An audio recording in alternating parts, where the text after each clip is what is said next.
Hey, how's it going, everybody? Happy to be here. Great to be on stream here with you and Waylon. Going over this great movie, 1939. The beginning of it, the quality is a little rough, but it gets better as the movie goes along. And when I say quality, I'm talking about like film quality. And keep in mind, this is off of like, transferred off of celluloid 1939 stock. Who knows when they did it? So it's not the best quality, but it still gets the job done. The writing really pulls it through Yeah. in the versions we have available today. Hmm. A bit like The Great Silence, actually, in a way. Right. But Hey, Jacob, how you doing, man? Oh, it's always a pleasure.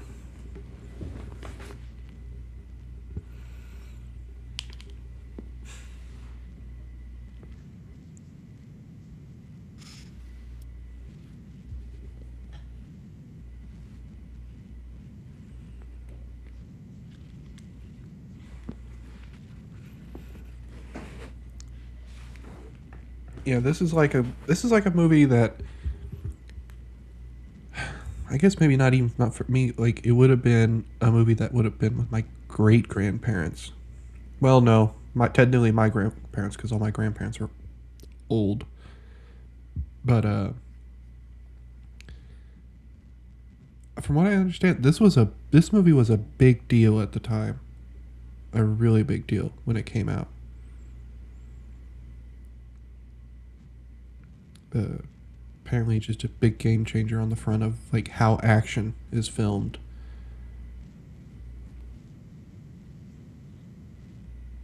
I'm not 100%. I'm not 100% sure on that one. do we know where they filmed this? I mean, obviously they Uh, filmed some of it out in Arizona because you saw yeah, the painted desert and stuff. yeah. It's all. I think most of it is filmed in Monument Valley and probably on sets because it's Okay. that tended to be how John Ford tended to shoot things. Hmm. See, I'm wondering because if you go to Gallup, New Mexico, there's a hotel there called the El Rancho, and a lot of famous. They filmed a lot of westerns out there, same as in Sedona, uh, Arizona. They were filming a lot of westerns there in the 30s and 40s. Um, and actually, they built the El Rancho in the 30s uh, because of the need to house these actors and crews and stuff. And that hotel is still there. You can go to it and Oh, stay there and stuff. Yeah, that's it's really cool. I thought it was going to be like a rundown thing when I first like heard about it, but because the signs for it on the freeway were a little old, but it was amazing. It was. It has a good restaurant in there, a nice little bar. oh, Yeah, that, they have like a gift shop that has like a thing from the Sierra Madre set kind of mock up in there. oh, Um, yeah, it's a lot of fun. Um, I was just wondering where they obviously it looked like they filmed this out in Arizona, but I wonder where they stayed and stuff. But you're saying they had an airplane? Yeah, 1939.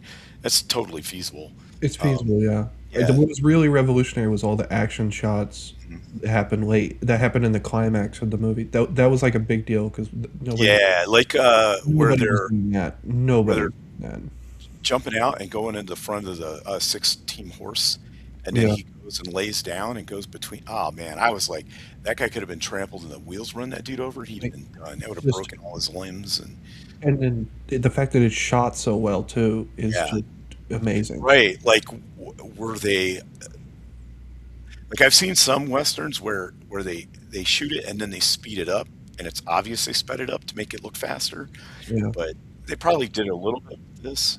Um,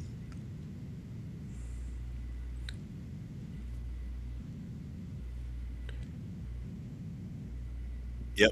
I'm not surprised by that. That tended to be how John Ford worked. He would do a lot of his big scenery shots out in Monument Valley, and then he would Mhm. usually a studio or whatever, you know, and he'd do sets for the rest. Uh, the tended, I think that's just how he liked to work. Ah. Never seen that one. And again, they had a lot of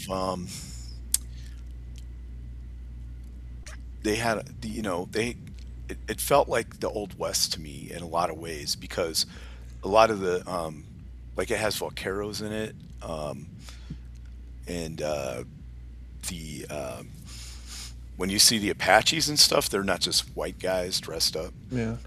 you There know. was a real level of like this movie was weird when I first watched. Of course, I'm sure like you guys, I watched it when I was older because this wasn't even really a western.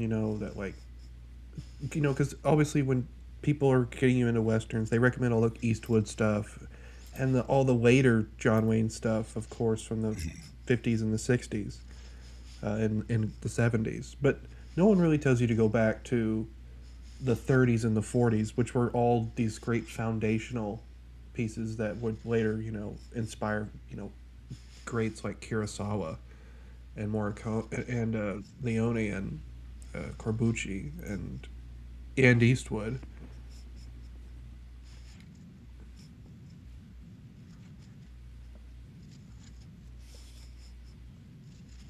Yep, sounds right.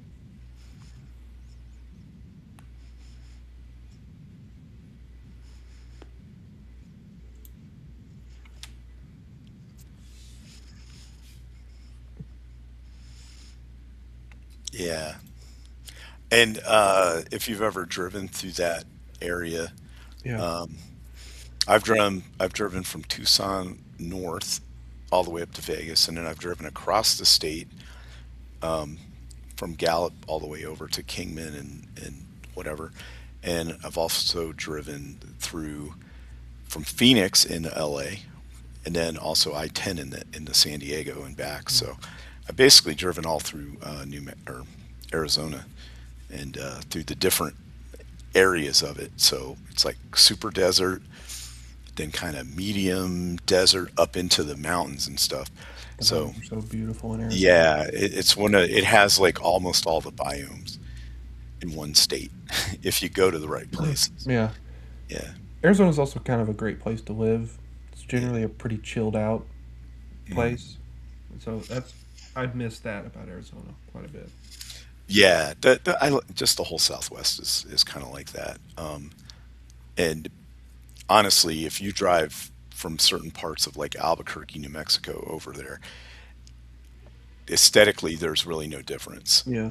as Yeah. far as like trees and what the landscape Yeah. looks like and rock formations and But there are parts of basically New the environment. Mexico that are boring to drive through. That's Texas.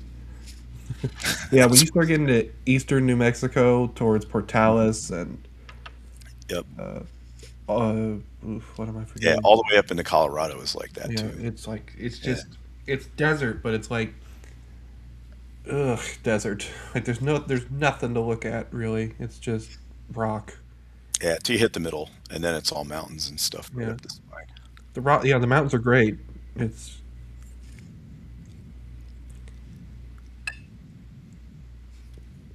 I've never understood the appeal of that state.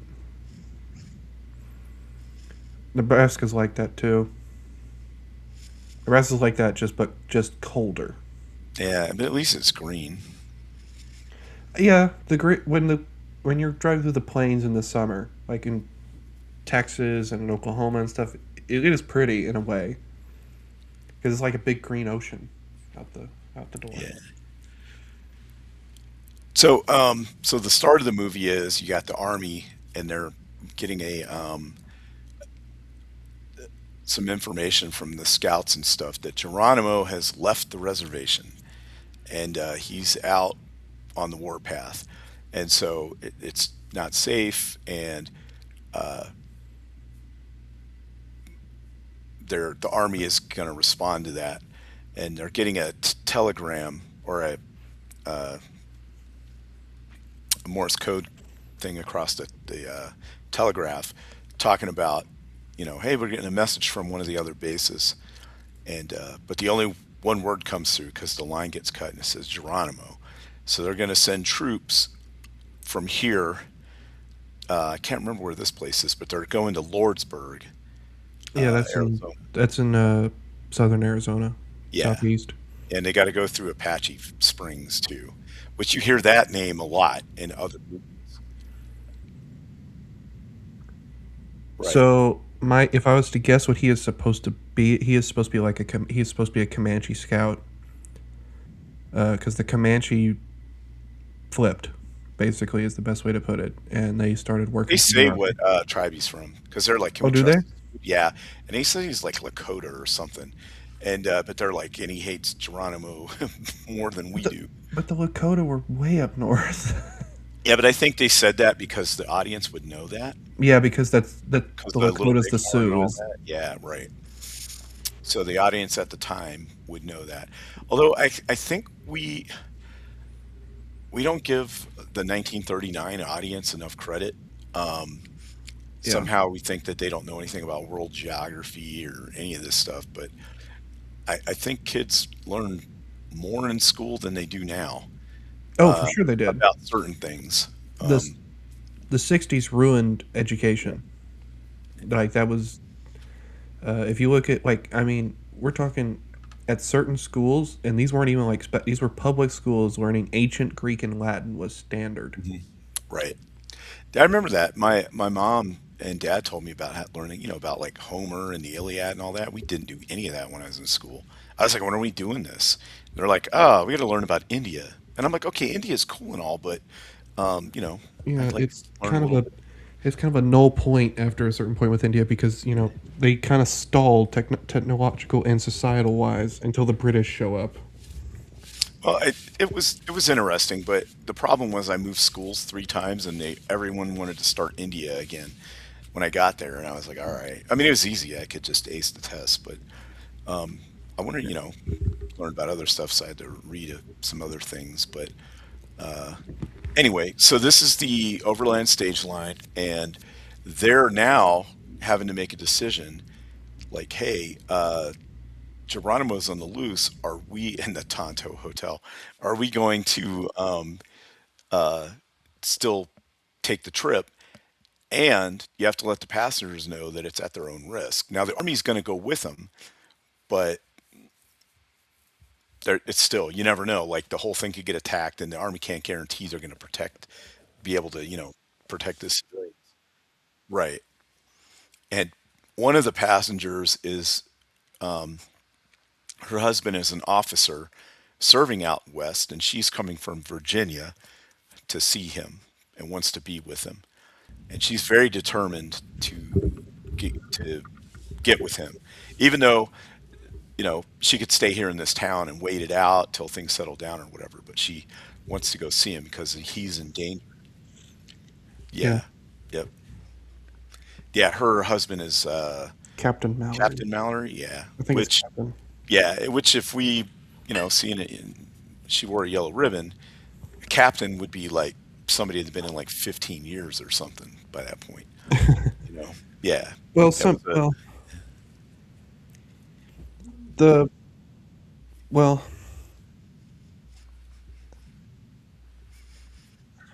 well, it's part of it is also the way ranks worked back then too, because you also had brevet ranks, which means you have the authority of this rank, but your actual rank on paper of what you're actually going to be paid as is usually lower. right. So But it like, also it depended on the circumstances too, because you could be promoted to a rank at a super young age if it was necessary or the situation demanded it or yeah, whatever. and you're just stalled Or for years. right, or you could take forever to get promoted and be like a lieutenant for 10 years. Yeah, Anyway, she meets her friend, and this guy here with the hat and the cane is a professional gambler, but he's also a gentleman who's a southerner. yeah, he's And yeah, clearly inspired by Doc Holliday. right. And Uh, as we find out later, he most of the people on this coach at one point or another served in the Civil War. yeah, to some extent, Uh, and that's right. the And he whole. he was on the southern side. Well, you see, it's like the whole point of the film is the commentary on the wounds that were left on America by the Civil War, Right. and I think that's also you see that in things like the Hateful Eight, which clearly inspired it. Where again, a lot of the conversations are revolving around these wounds that are still left open at the time uh, from the Civil War. Uh, And from the perspective of 1939, it would be like something that happened in the Vietnam War in 2039, us talking about it. yeah, So there might still be people alive that had experienced it. yeah, You there know, were still a yeah. few veterans alive at this time. I think I want to say the last one died in like 1949. No, I think their last one was like in the 50s. Really? He was like insanely old, like in the hunt. Maybe it was the last like northern or southern one or something. Yeah, because Yeah, it like, was in that time. uh, and there's also like the last guy who actually saw battle and stuff like that. So Right. Yeah, but he was like a 12-year-old drummer boy or something. yeah, yeah, and I Yeah. think there were like a couple of those that lived I think into the 50s. Yeah. Yeah, yeah, yeah, Uh, yeah. but we're talking really rare, really few guys. I want to say that up until like 5 years ago, there was still somebody that had married one of the veterans and was Yeah, getting like a spouse's pension because from the Civil War. because she married at like He eight. was she was 16 and he was like 85 or something. Yeah, And he was like, "You want to get married so you can get my my pension?" And she pension. was like, "Okay." So they got married, and he died like a year later. And then she never remarried, so she just kept drawing his pension. There was a crazy one also. So President John Tyler, I think, still has a living grandson. Yeah, Uh, because he didn't have his last son or last child until he was like in his 70s. yeah, That's the and same then with that son didn't have his last child till he was like in his yeah, 70s or 70s something. or Right. 80s or whatever. Yeah. Yeah, Yeah.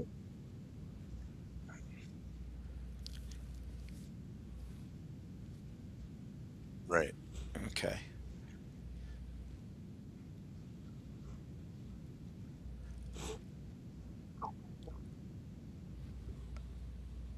Yeah.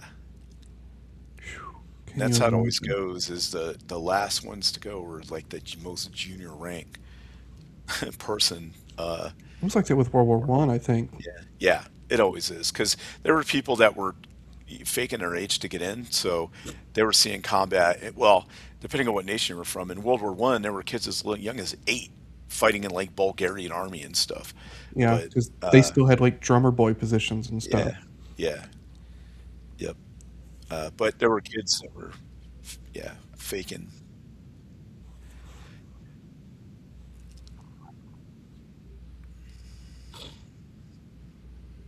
Oh yeah, the Ringo Kid Yeah, busted out of prison. There's always a Ringo Kid running around. This guy, he was the sheriff or the marshal in another. Uh, yeah, and shot in Liberty Valance. yeah, the man who shot Liberty Valance. Yeah, yep. I'm gonna But say, he's a lot younger in this. yeah, I'm gonna say this. I think this is a better movie than Liberty Valance.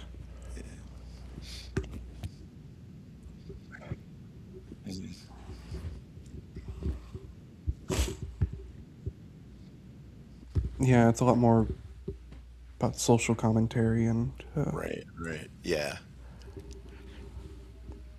So they're gonna. So he's gonna take the stagecoach out, and they're gonna have to make a couple of different stops. It's gonna take them a couple days to get to Lordsburg. But their plan is to go from one to the next to just change horses and keep going, so they don't get stuck out there. yeah, Oh, Ringo Kid, and that's why the marshal's like, "Well, I'm going to ride shotgun with you then." Yeah,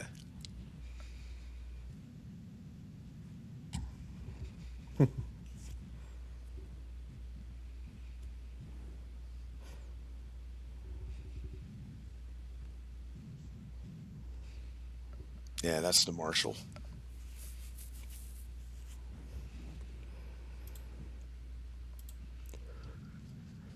yeah. This dude.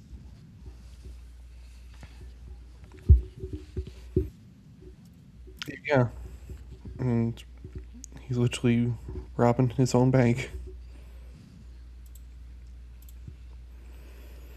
Yeah, here comes Dallas. Also, they're kicking the doc out because he hasn't paid his rent.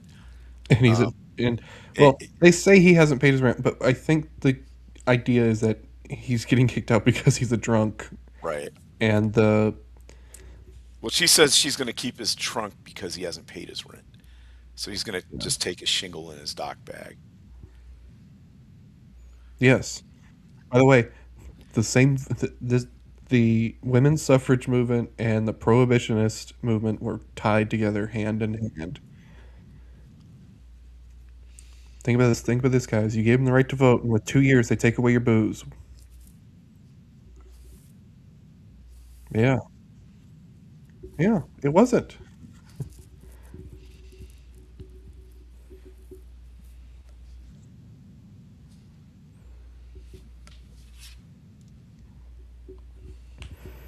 Talk about trusting your audience again. We're never gonna say out loud what Dallas is. We're just gonna give you.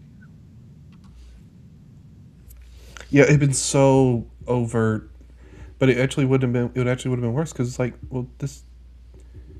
What about the brothel? It would have been a brothel in town. Yeah, but in reality, if she was a brothel owner, she'd be the richest person there. Yeah, she would be.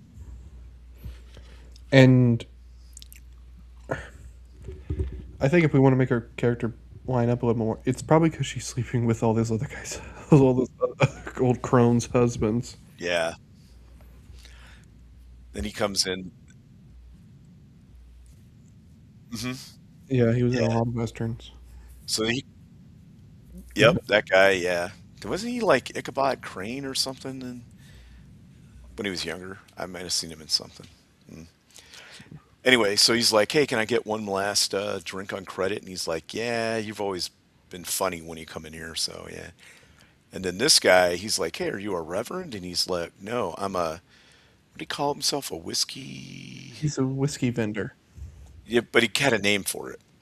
It was called like a whiskey something. I just remember he's from Kansas City, Kansas. Yeah, and he's like, "Oh, Kansas City, Missouri." He's like, "No, Kansas City, Kansas." And but he has samples in this bag, and so of course he wants to be best friends with him. Yeah, the doc is kind of the unsung hero of this Yeah, movie. right. Well, there's a reason why he drinks Yeah, like he does. yeah. This man, is, this man has seen some things in his Right. life. He again, Civil War. Now it doesn't. Let's see. Oh shit!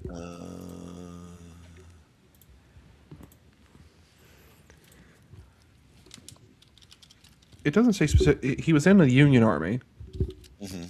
and I'm presuming he was a surgeon in the Union Army. Presuming. Yes. Um, so he, if he saw wounded, that's going to be a rough deal. Yeah.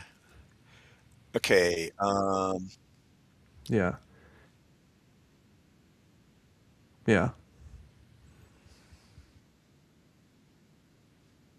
yeah. This was before germ theory.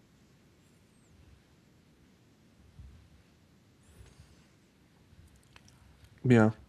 Okay. So this could be 1878, 1881, or 1885. I don't think it's 1885. I'm going for 1878 or Um, 1881 is what year this is taking place. I'm gonna go 78. Just I Yeah. think 78 is probably the Because safest bet. that's when he led several breakouts, 1878, and then you figure by the age of these people here, the doc and everybody, it's been 13 years since the yeah war. 13 years or so. Um, I mean, even if you went with the other number, it's still Yeah. not that much more, 1881. But you know what I mean. So you figure he's been a doctor, he'd already been practicing, and then he went and the war came and he did his thing, and then he got traumatized and whatever. Yeah. Uh,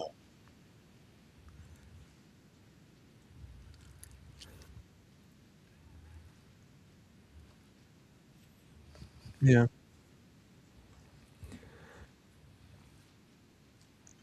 Yeah, you're looking at a 53 caliber mini ball, uh, shot out of a rifled barrel. It is unbelievably devastating. It will literally uh, destroy bone on impact, like shatter it. They literally called it bone shattering.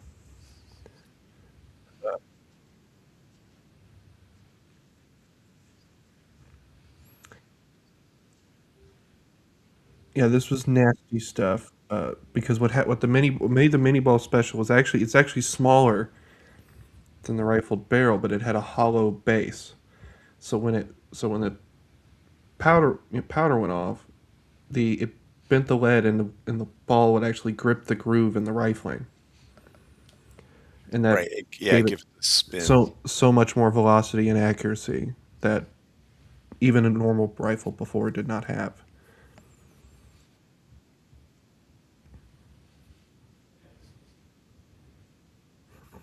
Yeah. Yeah, when the war first started, they were still using Napoleonic tactics with weapons that had were Well, lethal out to over 1,000 yards. So yeah. Well, we see this. accurate and lethal. Yeah. Well, we see this. I mean, the Napoleonic tactics don't change until World War I. All the mentality of all the armies up into World War I is all still based around Napoleon. We brought in two of Napoleon's officers to come in and change the curriculum of West Point.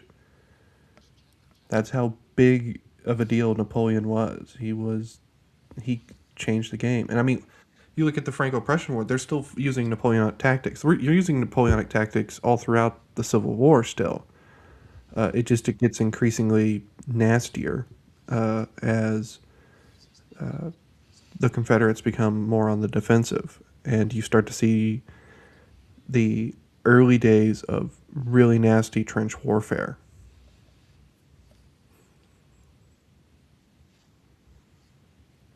Yeah, And thus, this is why he's a drunk.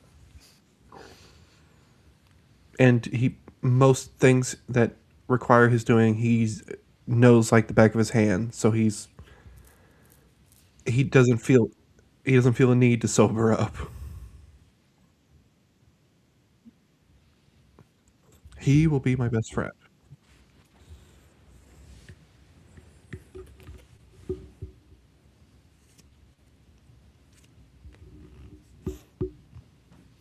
And then this is the banker of the town. With the Karen for a wife. Yep. Yeah. She's like, I'm going to the temperance meeting or whatever, and I'll be Oh, back for dinner. I, And he's like, I, I'm out of here. yeah.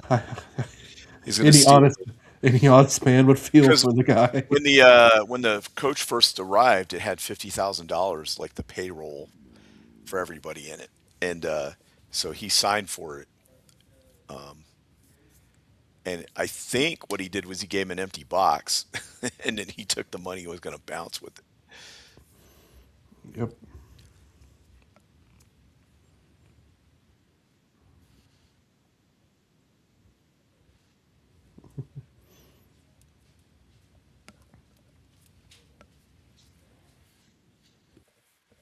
And these guys are like, Dallas is leaving, and yep, got to show the stocking leg. Scandalous.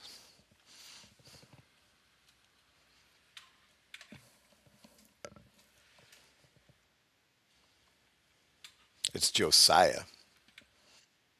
Yeah.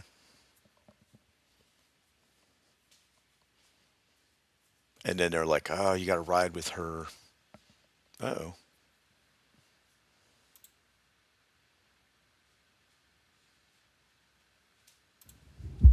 We've lost Yakub. Yeah. Uh-oh. I think we're still live. We are.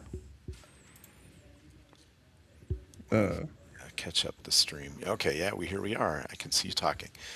All right. Well, hopefully he'll be back soon. yeah.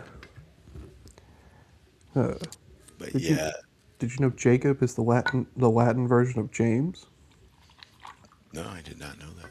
Yeah. So that's when King James II was uh, deposed in England. Well, he ran. He never officially gave up the crown. And that's why the people who followed him and his movement became known as the Jacobites. Mm. I have sympathies towards the Jacobites. I think they believed in a lot of good things, flawed as they were. Hopefully he'll be back here. I think he's back. Yeah. This movie is great. I This movie has such a authentic Wild West feel that even in later John Ford movies, it kind of isn't there. Right. Well, I think that's because a lot of the people, and you notice it as time goes on, like into the 50s and 60s, is that, Hey guys, yep, we're Yep, still here. sorry about that. Yeah. Yeah, it Tab happens. crashed. it happens. Yeah. I think what happened in the 50s and 60s is you kind of lose that sort of social analyzation that is happening in this movie, where you see the temperance movement in this movie. You don't see that in movies in the Well, 50s and the what I was 60s. going to say is why is it doesn't they start to feel less authentic Western is the people involved Yeah, are like yeah, retiring out, right? yeah. But the people that were involved in this were actually, cowhands and people that actually might have done something or lived in that era. You know what I mean? Like the 1890s and In the early 1900s and right, stuff, early, where it's yeah, still kind exactly. of wild. Yeah, up until right. The Well, and Wild West was still super wild up even to the 20s. yeah, well, I mean, especially in places like Arizona and New Mexico, where it's Yep. still wild up until the 20s. Yeah. The last Exactly. stagecoach robbery happens in 1916. Yep. Yeah. Oh, that reminds me, the Pancho Villa invaded Yeah, that's right. In was it 19, 1916. 1910? Was it 19, 1916? yeah, it's 1916. And do you know who was one of the officers who went down to chase him? Um, it was, wait, was it Patton? It was Patton. Yeah. And that's where he decided to give up the 1911 because it went off on him, I think when he was in a saloon or something. Huh. And that's why Oh, he that's why he carried got the revolvers. Yeah. that's why he carried revolvers, yeah. Yep, he also invented A Calvary a saber? saber. Yeah. Yeah, that Yep. was in 1913. He invented that. He also competed in, I believe, the 1910 Olympics. He did. And Wow. according to him, he was the only guy who used a 38 caliber revolver. Everybody else was using a 22. And according to him, he shot through one of uh, his own holes that he had already made, and that's why they said he had a miss. And he told them he told them they were wrong. And I'm actually tempted to believe Patton on this one. Yeah.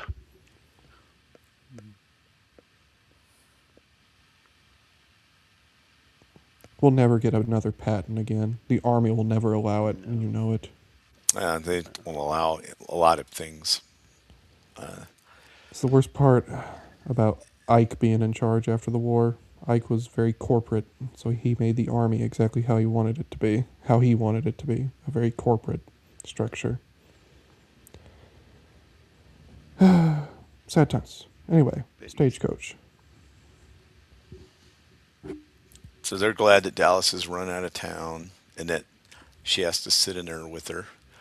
And And the drunk doctor. yeah, I think a big thing I would have been interested in seeing is maybe these women might have looked down on somebody like Mrs. Mallory because she was Southern. Yeah. Unless they were Southern too. Yeah, but I'm the temperance movement was very much a sort of came down Yeah. from the Northeast, It's true. uh, a Northeastern Protestant thing. I wondered why. So it explains why this gambler guy is really taking I wouldn't interest in say Mallory. Protestant kind of does a wide Uh, berth on it. I think Do we it's want to say, more well, like, uh, WASP? huh? I mean, would we want to say like WASP? I mean, I know that's white Anglo-Saxon Protestant, but it was sort of a very it was sort of like wasn't it like all the Presbyterians and I don't know. I thought it was more like the Baptist, oh yeah, or that's more true. the like The the Baptists were big on the temperance movement too. yeah, like Reformed people are they drink still. So, Yeah, where but yeah, The Catholics obviously. yeah, right. But now that I think about, okay, so this guy's a Southern gentleman, and she's from Virginia. So Yes, I wondered why he was taking an interest in her, making he sure, he knew. I believe he served under her father in the war, right? But he and doesn't. He keeps that a he secret for a while, he does, and I believe he also was from the same area. right? Uh, Because Also at breathes first I thought he fire. was just a creeper, right? Like wanting to get at yeah, her yeah. or whatever. But turns out that's not the case, He's actually a very good character. It's right? actually Yeah, he Yes. is. He is. Yep. He also breathes fire. Yeah.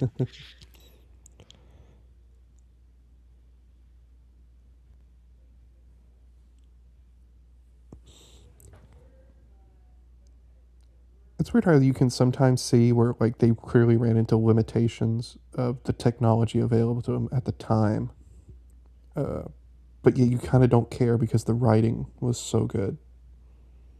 Also, this lieutenant or whatever, he is very, you know, I'm going to follow my orders and everything, which I like. You know what I mean? He's not getting talked into do Yeah. anything else he's not supposed to be doing. Yeah, it's like the opposite of what we did when we covered what was it, a Black 47, Right. where the captain is just sort of walked all over, and it's like this dude's a captain. He would have like a serious say so about what's going on right now. Yeah.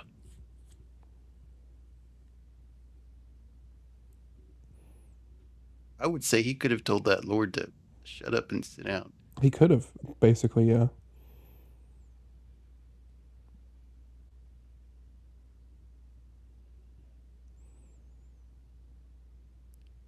Man, when you think about it, was like the women in this movie are, if they're alive, are like 100 years old right now. Yeah. Oh, 1939. I don't know. I, They're not. I don't think any. I don't think either of them are alive. yeah, because But if they are, let's see. she's gonna Um, be in her like her early 30s. It looks like if you were born in, so it'd be 1926. you'd be 13. Yeah, you'd be 13 in this movie, so no way. Yeah, no way. Can't happen. So, unless they're like 110 or something. Which would be insane. Yeah. But, Okay, so the actress that played Dallas died in 2000, hmm 90, Wow. age 90. not bad. And So the 1910. other lady, Louise Platt, died in 2003, age 88. Not bad. Beautiful women. I mean, Yeah. Yeah. And Dallas, the actress is Claire Trevor, born 1910. The other lady is born 1915. wow. Oh, so she was only 23 when this would Yeah. have been filmed. Wow.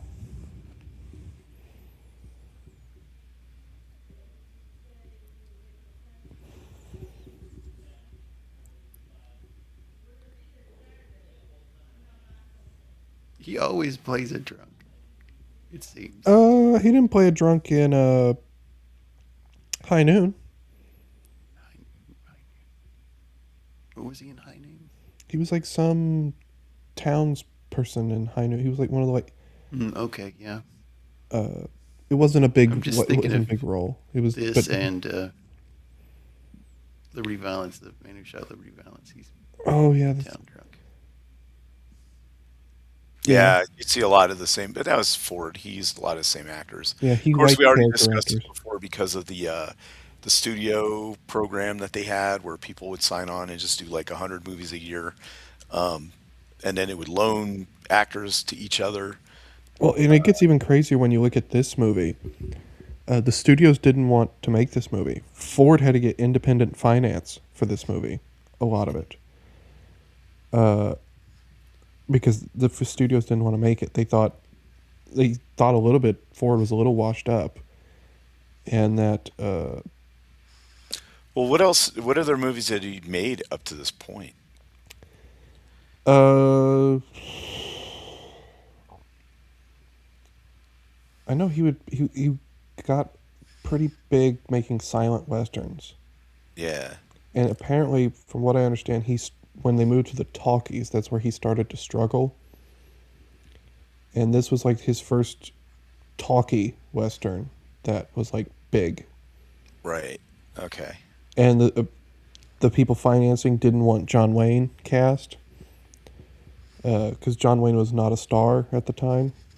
Right. He was just a B movie. Yeah, he was just a B Yeah. movie big cowboy guy. So, Uh, uh, in the same year he did Drums Along the Mohawk. Done that one. Uh, Young Mr. Lincoln. It's all in the same year. Yeah, but did this come out first? You know what I'm saying? And then he got to other gigs after this. Those I'm other wondering. two come out after, it looks like. Yeah, so he, like Wayne was saying, he'd been on kind of the outs a little bit, and then he'd hit this big, and they were like, oh, here you go, some more movies, and he just kept on a roll after that. Yeah, don't really recognize any movies before yeah, this. the problem is Ford was so prolific at the time. Yeah, He was pumping them out. And then, of course, the war starts, and the, you know, he's the war director in the war. so then after this is Young Mr. Lincoln, Drums Along the Mohawk, Grapes of Wrath, Oh, that's a big one. Long Voyage Home, How Green Was My Valley, that was a good one. Hey, Yeah, Hosty. Oh, a sex hygiene movie for the war. yeah. Battle of Midway. Ooh, So yeah, yeah, it that just was keeps was coming huge. right after that. Yeah. Apparently, I think Orson Welles claimed to have, like, watched this movie like dozens of times in the theater because he was so enthralled by it that he just had to How'd keep he- going back and watching it. Yeah. So do you think this is California and then My guess is the town is probably a set in California. yeah. That'd be my guess. It Because probably doesn't exist anymore. I know old Tucson still exists, which is cool. That's one of the cool things about Tucson. They still have the old Tucson set. I yeah, had been there a bunch of times when I was younger. Then it like caught on fire in the '90s, and Oh I yeah. actually got to ride a yeah, stagecoach when I was younger. really, Shotgun. that's cool. I rode shotgun. Yeah. How comfortable was the seat? I don't remember. I was like 7. Oh, at my aunt's church, she goes to Cowboy Church. They have a bench like out front, because there's obviously a lot of old people who go there and need to sit down. When everybody's all chit chatting out in the front, and it was a bench from an old stagecoach. Hmm. So it had all the springs and stuff in it and everything. right, right. That's cool. Yeah, I mean, if you travel around like Oklahoma, Texas, New Mexico, Utah, some parts of Colorado, Arizona, there's still all kinds of, you know, all the History. way up, yeah, into Montana and Idaho and stuff. There's a lot of West that's still out there. It's it's kind of, I think, my favorite. If I would say one of my favorite parts about being an American, it is that we still have a hint of frontier culture left. Hmm. Even if I think it's mostly gone away, I think that the fact that we still have a hint of it is so. You can still find it if you Yeah, really want to see it. Just go to a rodeo, and I'm talking about a yeah, real one. yeah. Um, yeah, I've been to many. yeah, They have to sit between or on either side of the big dude. yeah. A banker. Well, and it's because it's symbolism of the social classes of how Mallory is obviously the prim proper lady, and then Dallas is obviously the prostitute. Or it doesn't. We don't explicitly say she's a prostitute. My guess is she might be something more along the I lines mean, of they a don't sugar baby. explicitly say that Miss Kitty is, but Yeah, it's yeah. kind of what she is, pretty much what she Yeah, is. but they never really like. They never show her like doing anything. She's never like soliciting anybody. Yeah. Actually, nobody even solicits her at all, and like no one comes on to her or nothing. It's just she's there. So I don't know. I mean, maybe is she like a home wrecker, or? But you It, kind of get the gist there, with the way she the, showed her leg and how it's she's dressed. it's You that know? she is the disgraced woman. That is Right. Yeah, and that's all you need to know. That's all you need to yeah, know. She's the disgraced woman. She has fallen out of societal. Uh, yeah. what's the word? What's a good word I'm looking for here? Societal. I don't know. You guys know exactly what I'm talking about. I'm Yeah. being long winded and annoying. It's okay. Yeah, he's like, oh, look at all these samples. Yeah, Yeah, and let's he's try pulling them out all. rye. Ugh.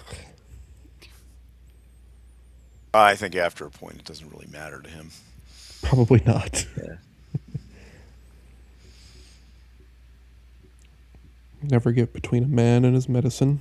Right.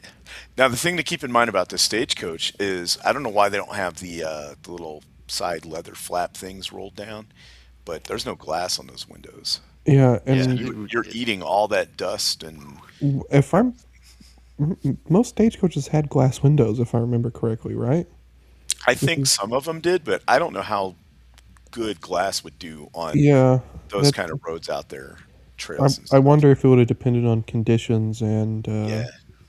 yeah, Well, I know the more advanced ones had where the windows would slide up and down, yeah, so you could put them down to get airflow. But this, if you look above her head, it obviously has a rolled up leather flap there yeah. that you yeah, can roll down. They just never use them. yeah. Even I guess during, it was for lighting reasons or whatever. But I would have to assume so. It would probably be something that'd be really easy to do now, but well, back then it was a little. this definitely takes place in the wintertime because there are portions where there's snow on the ground. Yeah, yeah, Yeah, you wouldn't be wearing that jacket if it was 110 out. yeah. You'd have the long sleeves down just because protection from the sun, Right. but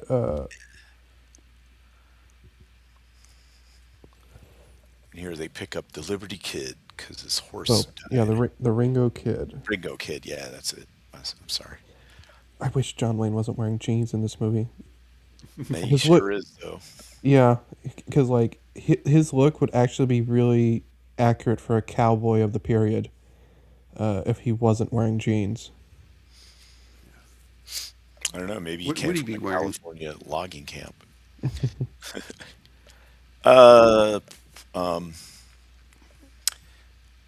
I'm trying to think of the name of the pants. Levi's. No, like Jacob asked, what should he have been wearing? Like, They would have been what at the time would have sort of been your standard work pants, but they weren't denim. They They're were like like a almost a canvas, like. yeah, sort of canvas, sort of wool, depending on the time of year. Uh, Denim did not become the choice of material for cowboys till like the 1920s. So what he's wearing would actually probably be almost more appropriate for the 1930s of where he's. But the bib shirt is accurate. That was a thing. The neckerchief was definitely a thing. Suspenders not so much, just because of how much movement you got to do on a horse that can really rub Yeah, over hours of time. So most cowboys actually didn't wear suspenders or a belt even and usually. he may be an outlaw, but that's where how he grew up. So he would Yeah, have yeah, worn similar stuff. yeah. He would because and the thing is when you look at like even like horse rustlers and cattle rustlers at the time, they dress like cowboys because that's what Yeah, they are. That's basically they're still doing the same thing. They're just doing an illegal act with it. What now? The zebra. Striped zebras. The rifle's wrong too, but we'll get Yeah. over that. That's a John Wayne special. Right Well, there. well, that and just that was Hollywood at the time. They all used 1892 Western Winchesters, just because there were so many of them, and they could just get their hands on them so easily. Yeah. Yeah, and your average moviegoer wouldn't know. No, they wouldn't know. Yeah. The Curly, shotgun's right. the shotgun's right. Curly's actually dressed really accurate. I would even say he's dressed really accurately. Actually, both these guys are dressed really accurately for the period. If you saw these guys in the 1870s, the 1880s, you wouldn't even bat an eye. They look almost perfect. There are some elements of this movie. Hey, what's up, Zax? How's it going? Oh, hey, Zax. That are And if really well there's done. a lot of the probably most of the guns they show in movies, the holsters and everything are completely wrong. Oh, the holsters are almost always the worst. Most cowboys didn't even have a holster. Most cowboys weren't allowed to carry a gun because most of their employers did not want them shooting each other. Because Not to say they didn't have like a store of guns. oh yeah, they would keep them in the chuck wagon, Yeah. and then when they got to Dodge City or Abilene, like okay, here's your pay, here's all your stuff, go have fun on the town. And that's why you had guys like Wyatt Earp and Wild Bill Hickok in those towns, because the cowboys would get drunk and rowdy and start shooting. Target practice. And if you read all the newspapers from the time, they were notoriously bad shots. Yeah.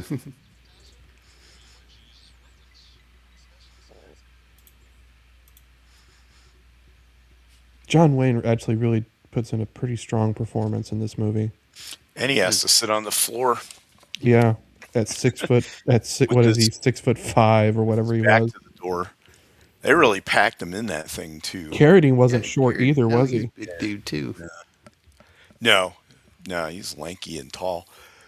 But And also back thankfully- then, you might like stop at a place for the night, and they're like, "Well, I only have one bed. You got to share it with like 3 other people," and they're all men. You know what I mean? So, or women. Well, there was even That that. all So sleep together. Yeah. there was a thing in medieval times where, to show that say these two lords or these two kings are, were not squabbling anymore and that we're not going to fight, is that they would sleep a night in the same bed. Yeah, and that actually happened with Richard the Lionheart and King Philip Augustus of France. And then we have people calling him gay because Yes, and then you have people calling them gay because of that, even though that's not what was happening. It was actually a full political show out they were doing. Right. This is also at the same time that people kept like pigs and sheep and cows in their house, in their living Yes. yeah. I knew people growing up who would sometimes bring their horses into their house. I mean that was a common thing up into modern day almost. Yeah. So yeah. My grandmother on my one of my grandmothers on my dad's side had an outhouse like into the 80s. Yeah. I had a great grandma who had that.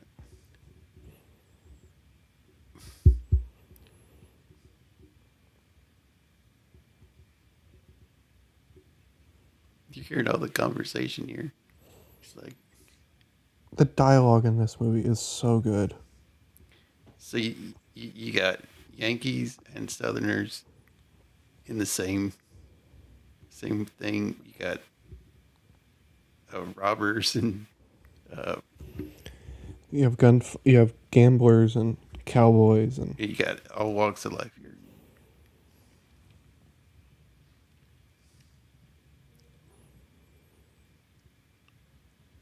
There's Monument Valley.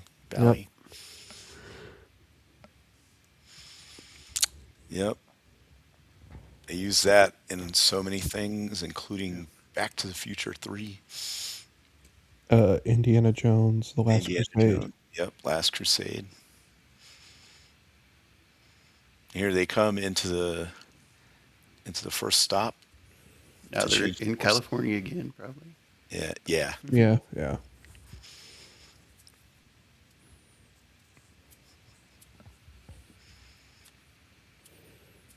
Wearing the deer hunter cap And then this is when the doctor meets a sergeant that he knew from from the war. Yeah, the war, it who's wasn't his still wife. attached to the army. It's just the army soldiers have already left here. Yeah, They Yep. were supposed to be here. and was his wife Swedish or something? Or am I forgetting? No, she was Irish.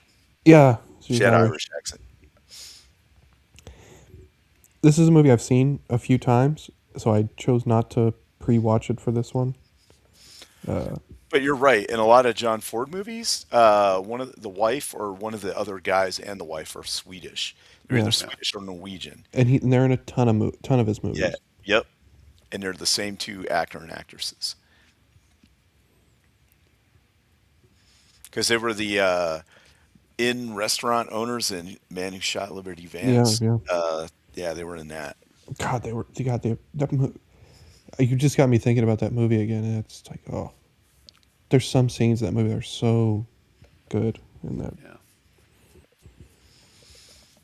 And And this then this guy's is, like, okay, I'm going back. Bye. yeah, well, that's what his orders were. Yep. He Yeah, needs to go back because you can't be screwing around out here just doing whatever you want because who knows what they got going on back at the Right. place. The only way you could conceivably make that decision is if you saw like Geronimo on a ridge and like, all right, I got a reasonable chance of catching him. I'll take that risk. yeah, But with this, you don't know the full scope of what the other guy of what the leadership has planned. So you just Yeah. can't do Right. whatever because yeah, they could be counting on you to come back to do a bunch of other stuff, which could cause a bunch of people to get killed if you don't show up on time. yeah. So then He's doing exactly what he's supposed to be yeah. doing here. Right. Right. So then everybody goes in to vote whether they Right. keep Because going or go keep back going or with the. not. Because there were supposed to be soldiers here to escort them to the next area, but they already gone out looking for Geronimo, Yeah, Right. so the they don't situation have. has changed. Yes.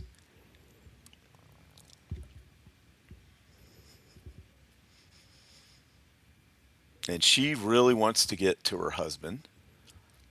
We learn later why.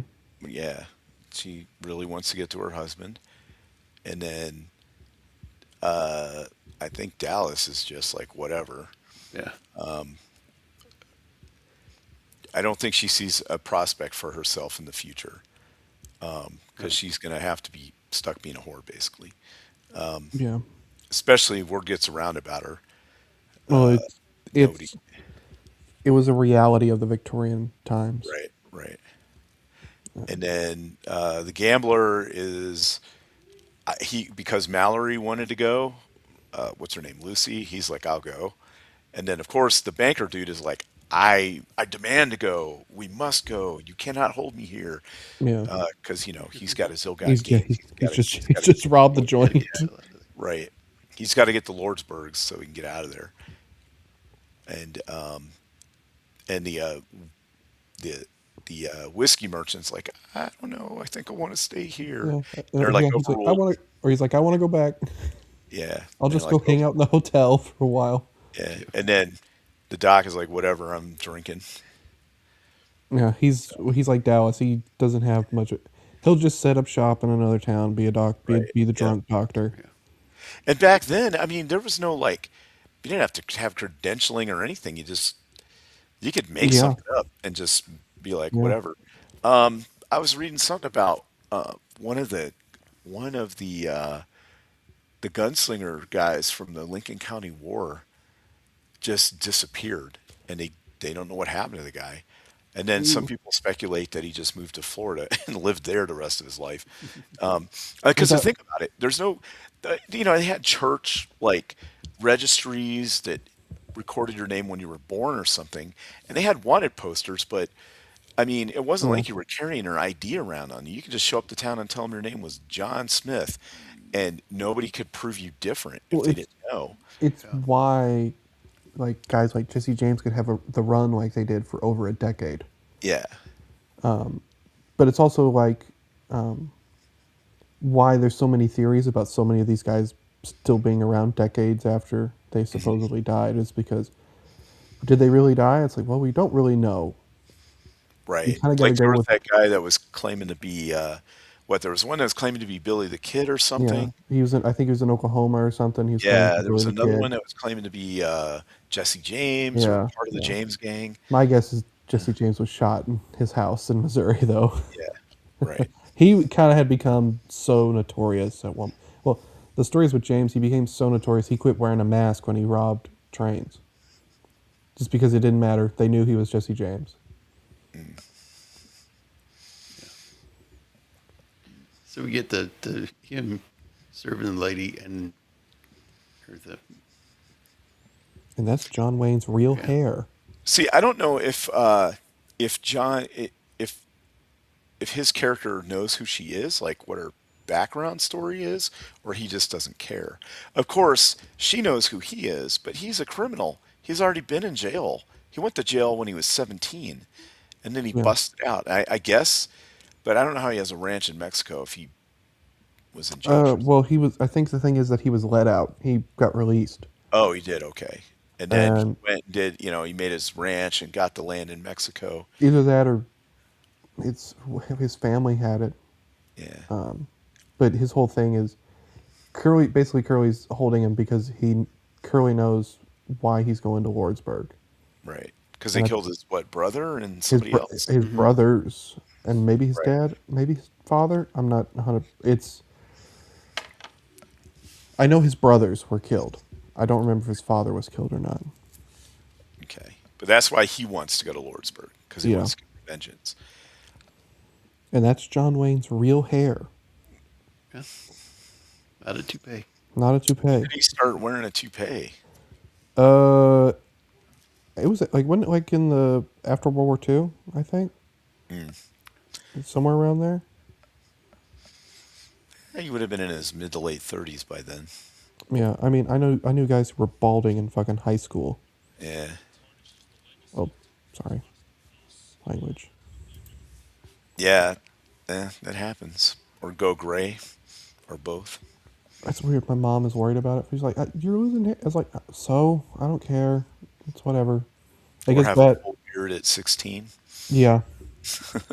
Oh, there was a bad one where this. I think he was either Indian or he was Arabic. He was an Arab, and he was growing a mustache in like middle school, Yep.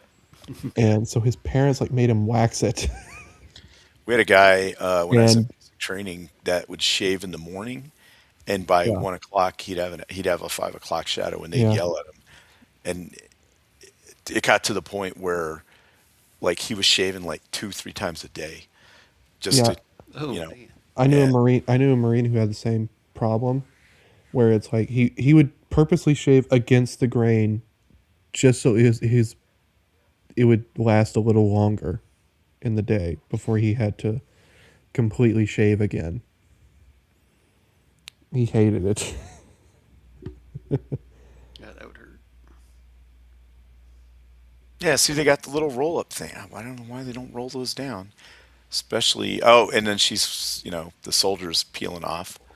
Now it does have glass, see, in the middle there. Mm, yeah, Those are little glass panes. So you can roll those down and Yeah, so you can roll that down, and that light window and there in the middle endlessly. has to have a thing that goes up or down or something. Yeah, it Um, probably does. yeah, Like a canvas thing that rolls up. yeah, yeah. Hey, Rio, what's up, man? Here we Um, go. yeah, I mean, granted, is it going to be foolproof or whatever? No, but it's better than nothing. Better yeah, than breathing, eating dust. Yeah, because at one point they decide to go through a colder patch because they know the Apaches won't be there. yeah. And in case anybody's wondering, it does get cold in the desert. Yes. It Oh, will snow. yeah. Well, I was coming back from Vegas in April. Actually, it would be this week last year, and it was snowing going through Arizona. I mean, it's not like the southern desert part, the northern part of the state, but still, it was cold and snowing. And I had a short sleeve shirt on, so I had to buy a what are those things, like a Baja kind of, it's like woven, uh, not a poncho, but a pullover thing. It's like a Mexican hoodie basically. It only cost $12. That was reasonable, but yeah, I had to buy one just so You I talking wouldn't. about the ones that look like they're made out of a horse blanket? Yeah, yep. It's got like the stripes and stuff on it or whatever, and a Yeah, hood. yeah. Yeah, Uh, um, every Mexican kid where I grew up, where I lived in Arizona, had one. yeah. I like them. I have Yeah, they're quite a few cool. of them. They're nice. Yep. And sell them at like every gas station. Yeah, exactly. This is why I bought one. It was like $12. It was nice. Got a nice little. I I got a crazier one for you. One. So you guys remember those snowstorms that hit Texas a few years back, really hard? Oh, Mm-hmm. the ones that it tore all the power out, and Yeah, then yeah, people wound up paying Yeah. all kinds of money because the way they were doing their bill was they were paying it on like some kind of prorated thing where yeah, yeah. normally it's fine, but because It the killed all the windmills and shit. right, Yeah. yeah, Mm-hmm. yep. So they were So getting like $30,000 electric bills.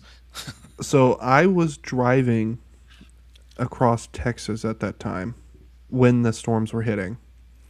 It was ice Because storm, I think, right? yes, Yeah. yes, it Uh-huh. Yeah, was. I had to drive across Texas because we were moving from Arizona. We were finally getting the last of our stuff from Arizona out to Alabama, and so I was in the middle of all that driving, and we went south to avoid the storms, and we eventually end up going through El Paso. We didn't usually have to go through El Paso, but we had to go through El Paso to avoid the storms.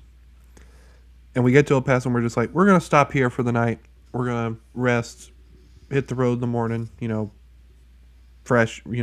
After a long day of driving in the snow and ice and shit. Uh, the next morning, a blizzard hit El Paso. Yeah. yep, El Paso. yeah. And I mean, I, when I lived in Tucson, it would snow there periodically. Like I lived there, what, for almost 9 years total. I lived in And Arizona about 7 years. We got snow once. yeah, it happened 3 times, and then it rained a bunch a few times where the flowers would just come out, and then for like 3 days, everything was green and colorful, and Yeah. the cactus were blooming, and people were flying in from all over the world just to take pictures of it. Because basically the desert just becomes this big carpet of flowers, and then it goes back to being brown and nothing. But yeah, it gets cold there. So, you know, you got to bundle up like these guys are doing. Although I don't know why they didn't put the The thing flaps down. down. Yeah, the Yeah. flaps down. It's because John Ford needed a shot. Yeah. Well, yeah, you need to have light in there. So, um, I feel like this is, like I said before, would have been much easier to do today than back then because we could have got the lighting situation much more right. easier. Oh, and dude had a collapsible cup. I thought that was cool. Oh yeah. Yeah, Reminded with me the of my Cub Scout days. with the crest, with his family crest on it. Yeah. Yeah. This is where she starts to figure out, oh, he's from where I am Right. from. But she asked him where he got it from. He's like, "Oh, I won it on a wager," which, as a professional gambler, is a reasonable story. Yeah, a silver cup. Yeah, Yeah. But see, they don't like nowadays. They would have had to explain it more. There would have been a oh, flashback or there would have been something. so much dialogue. Like, Yeah. of course, you know. The seal of this family Yeah. Yeah, blah blah blah blah blah.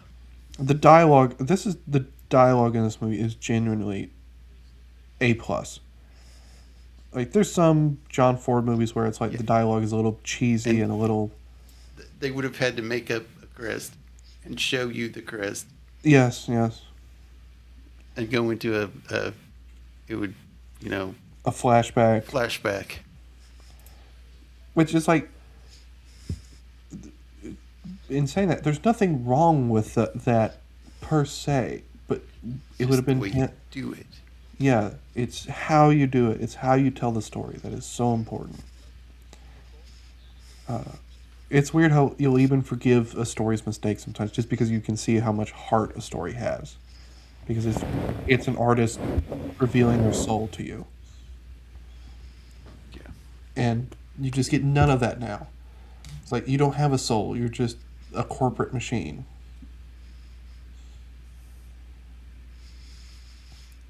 So he gives her the water, but I guess was it John Wayne? It says it's like no silver cup for you, Yeah. something like that. Yeah. Yeah. Well, he insists like, how about the other lady? Oh, right. Yeah. Yep.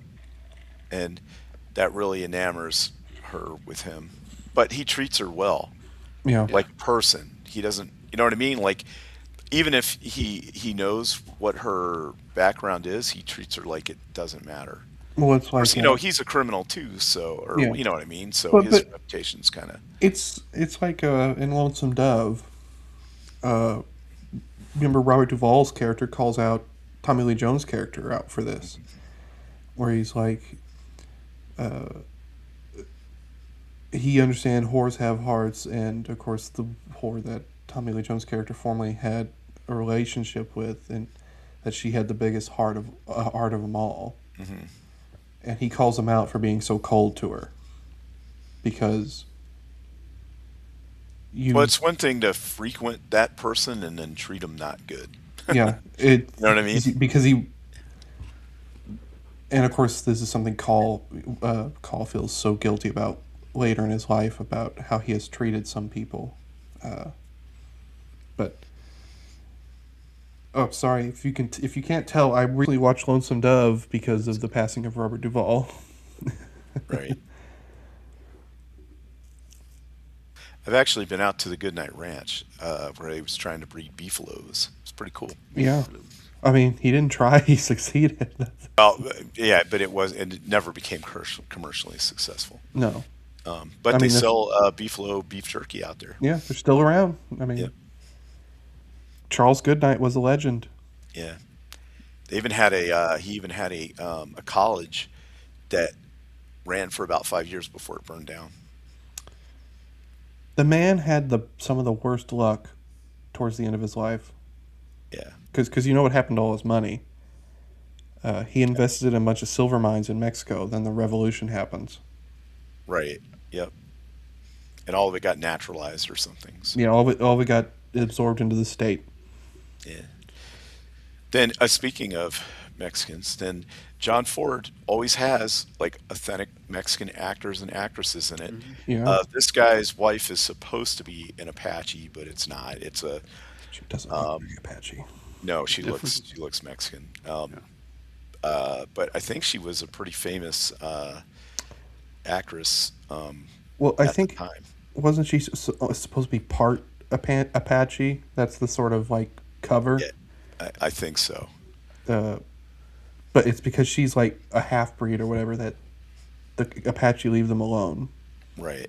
Well, right. He's like they never come here because he's married to an Apache, and then she faints, and this is where they'll reveal, oh wait, she's pregnant with a baby, and I was like, say what? That didn't- Where's the double chin? I know. I was like, I thought she was wearing a corset or something, and that's why. Because that was a thing. Women fainted all the time back then because of Yeah. corsets being Well, super tight. no, that's a myth. I learned that actually that a corset is if you're wearing a corset how you're supposed to wear a corset, and I've been told this by people who reenact, who all this stuff from the 17 and 1800s. Wearing a corset's no more uncomfortable than wearing a bra. Really? Well, Yeah. I don't know. Maybe they were So like the they Emperor Sisi kind of corsets that were like extreme. well like well one you actually need to learn some of those pictures were photoshopped back at back in the day. I don't know. Maybe it comes from like modern women trying to cram themselves into one. Is there? Well, there's a good chance. There's a good chance of that. But like, I knew a girl who was a reenactor. When she watched the corset scene in Pirates of the Caribbean, she would just like show this, just like ugh, every time she saw it because he's like, that's not what it's like wearing a corset. Hey, Grandpappy. It's not that bad. Grandpappy Bjorkus. Man, I went to a Civil War reenactment, and there were a couple of ladies dressed like Southern belles. Yeah, they were good looking. Reenact. That's something to say. Some of the nicest people are reenactors. Mm-hmm. Yeah. I don't know how. Usually, you'd think they'd have like an ego. No, they're the nicest people. Yep. Now he's got to sober up Yep. and do his job. Yep. This is where the masculinity comes in. Right. Yeah. Now he's got to give him coffee, and he's drinking all this coffee, and he's like, "Coffee black, keep it coming." And they're dunking his head in water and all kinds of stuff. Anybody who's tried to sober up quick knows this process.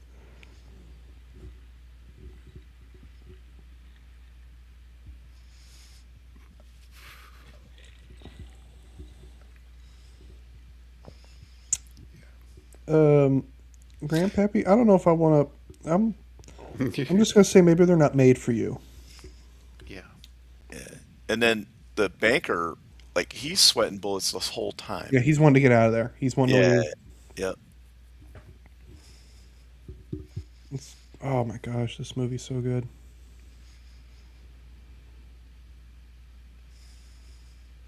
And all these men are out where they belong. Yeah, here she is. Time for the musical. Yep. Yeah, she sings and everything. Hola, señorita.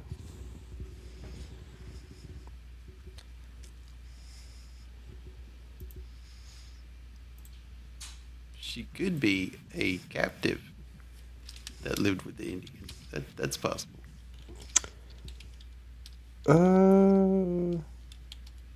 don't know how the Apache were with that. Yeah, I don't know either. I know the Comanche were big into that. I don't know about the Apache.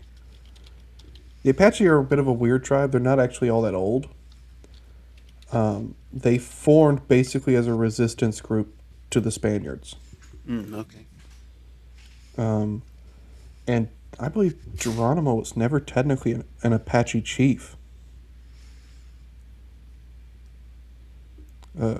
We never learned her name, actually. Well, no, we do actually hear her name like once. I think it started with an M.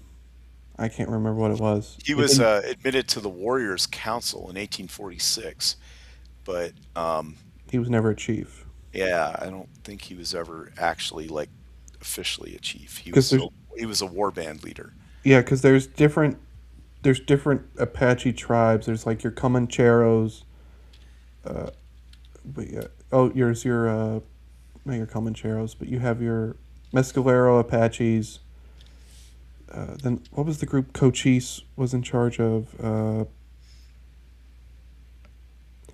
This is the problem when I don't read my Wild West history enough. I used to know all this stuff like off the back of my hand. So let's look her up. It's Elvira Rios is her name. The actress that's playing Yakima. Yakima. That was her name. Yeah. Let's see. Let's look this up. And the vaqueros took off on their... Yeah, they sold the extra horses that they were going to use to change out. So let's see. Mexico City, Mexico, November 16th, 1913. She died January 13th, 1987. Mexico City. Most notable performer of Austin's Lara Song. Who achieved international success through radio, record, nightclub engagements. She's well known in Mexico, United States, Brazil, Argentina, and France. Let's see. Yeah. So she was pretty famous for like as a performer, like in the Latin world and all that. Yeah. Yep. Oh, cool. Yeah. Yeah, she performed in NBC on the radio and stuff. She performed at the Copacabana in Manhattan. Young baby. Yeah.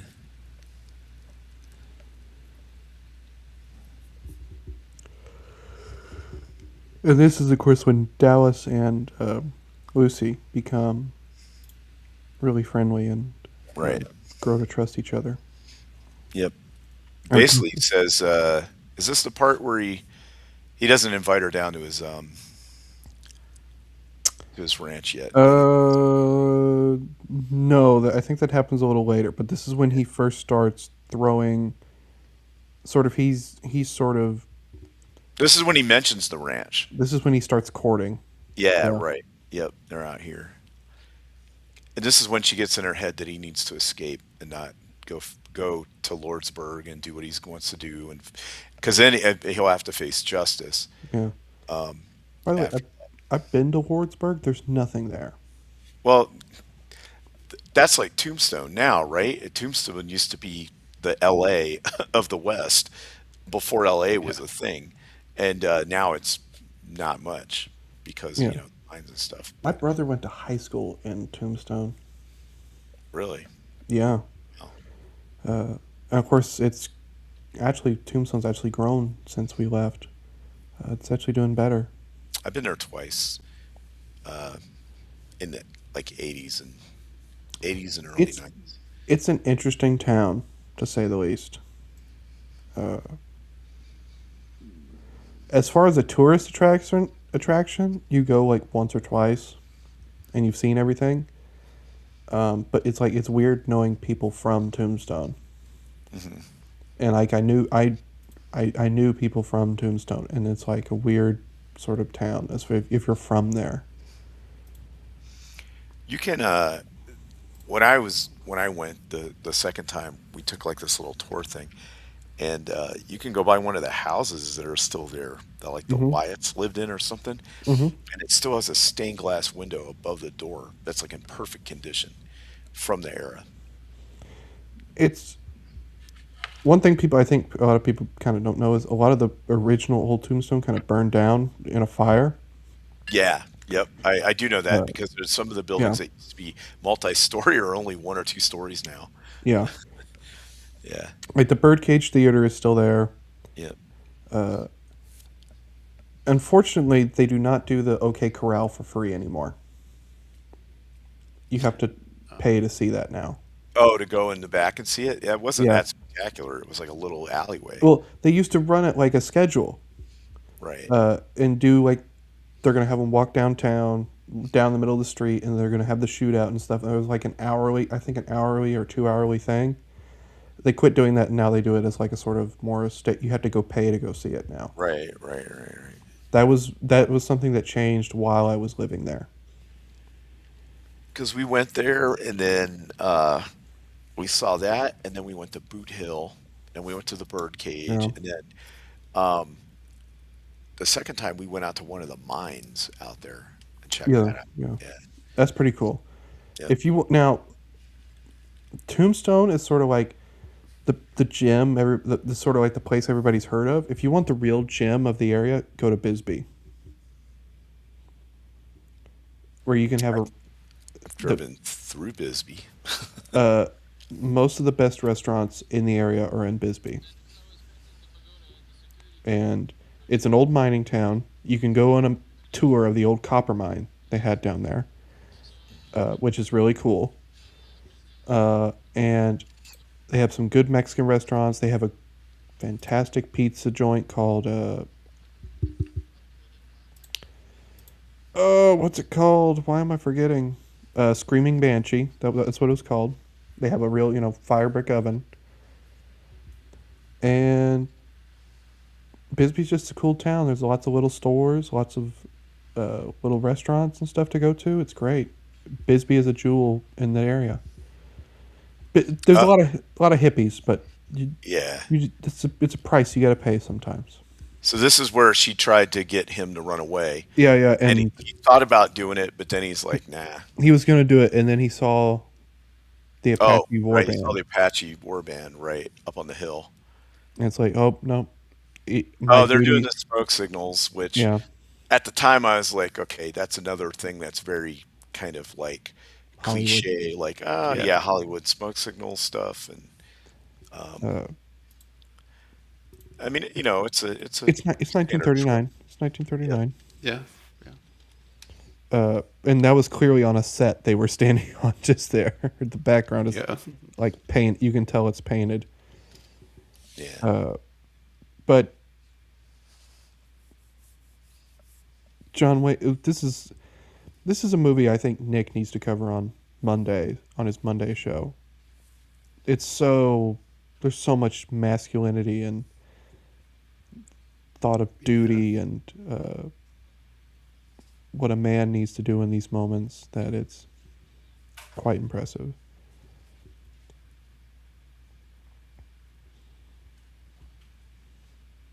Yeah, I'm looking at it. It's a real thing. Like Lewis and Clark recorded Native Americans doing it to communicate. I don't. It's not that I. It's not that I don't think smoke signals didn't happen. I just think that Yeah, it's they probably didn't not happen the way as Hollywood Right. portrays it. yeah. If you're about to go into war, you're not gonna. Hey, everybody, we're coming. Yeah.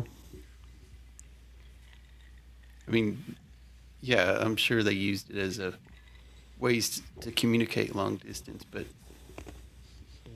I don't think the Apache were doing it. Yeah. The Apache are. They are a. They are a wild bunch. Not to, obviously not today, but Oh, then they were supposed to make for this ferry, and the ferry got burned. yeah, So now they have to figure out how to cross, which actually they come up with a really good idea, and they practically did it for the yeah. movie. They didn't, There's you a know what I mean? Like there's they, yeah. There's a weird thing now where it's like there's a lot of CGI and it's like it's weird how unsmart they are with CGI now. yeah. Well, PETA would lose their minds if you made horses drag this thing across the water now. Yeah, Well, they right. lose their mind just because you're making horses drag the cart to begin with, so you might as well Right. ignore them. Yeah. But I missed that part where there was a dead woman and he covered her up. I yeah, think it yeah. was Yeah, something distract me or whatever. It's I looked away for a minute. it's like this movie cares. It's like it has yeah, Yeah. characters that it cares about and wants you to see that hey, this dude has a big heart actually, even though he and likes to some show a lot of bad things bravado. happen. Well, Yeah. he's a gentleman. That's the other thing, and he's a Yeah. real gentleman. He's not just pretending to be one. Yeah. And uh well it's in a way like both this I would say the southern representation of Mallory and Hatfield, they're kind of like one thing that's kind of shown about them is that they are kind of relics of an age that don't fit in the world anymore. Hmm. Being a Yeah, southern oh, this dude was in McClintock. yeah. Yeah, He But see, played these a are real. These aren't like white guys in red face or yeah, anything. yeah, these are these are these are real real Indians. these are real Indians here. Yeah. But like Hatfield's a there's no place for a southern gentleman anymore in the US. Mr. Lincoln won the war. The the Cavalier South is dead and he's a cavalier. It's like And this guy just drink makes it a to everybody's random, health, and then yeah, random arrow through the stagecoach window. See if they would have had them flaps down. yeah, yeah. Well, Yeah, there's some things about to happen to some horses here. this of course this is just Right. This scene right here is amazing. And yeah, this is definitely before health and safety standards were like, yeah, hey, you got Yeah, to yeah. protect the animals and the stunt people. they would Um, have a rope attached to the horse's foot yep. in the front and just yank it and make it fall over. Right. I don't think. Yeah. Yeah, that's not flying nowadays. Yeah. Right. Because then the other thing I like is that they run out of ammo Yeah, for all the yeah. guns. Like they shoot them, It's they shoot enough to get out of ammo. well, it's Because but it's almost a little weird in that case of especially like the shotgun. The shotgun, he should have enough ammo. He should have right, way more ammo. right, But then again, he's not a normal shotgunner. right. A And normal then shotgunner works for the company. the what the rifle I think that can hold up to like 15 rounds in it. Not in that configuration. He's got a really short barrel on it, so you're probably having 8 to 10 Right. max. It's still that's a lot Uh, without having to reload. yeah, that's good firepower for when you Yeah. need it. Now the big problem is you're shooting from a stagecoach. Right. That's bouncing. Yeah, And this is probably not bouncing as much as it really would have. yeah. There's a reason why they use shotguns on stagecoaches and not Yeah, rifles. Yeah. right. Uh, Well, not only can you, is it hard to miss, you can take out like three or four people at one shot if they're yeah. standing close enough. If you pepper some dudes with some buckshot, it doesn't matter whether they live or die. Yeah. Uh, they're gonna you get shot, you get winged. You're gonna think about getting back Yeah, up. here, look at this. Right Yeah. there. Look at that. Oh my god. See, this is something you wouldn't even think about when you're watching it, but you're just like, oh my god, this is horrible. The Yep. horses Like, are fine, but it's just like, ooh, yeah. why would you want to risk it? The stuntmen probably dead. Oh, gets new ones. They earned their money. They earned their keep back then.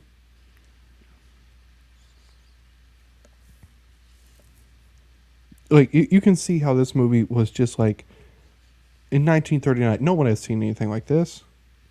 Nope, not at all. Oh, there they This go guy, again. yeah. Yep. Same two horses. Well, it's just a different camera. Yeah. Oh, and then the doc. Yeah, you got the dock shooting. There's that old Union Army man. Yep. Yep. He probably didn't hit Also, shit. in a lot of these movies, they're really like abusing these wagons. And Oh yeah, you and know what I mean? Like them things are this was flying. and this was probably a real one too. Yes, I'm That's the saying. worst Yeah. part. Yep. Well, it's like all the World War II movies in the 60s and 70s. It's like you had all this great equipment. They just abused the living hell out of it. Yeah.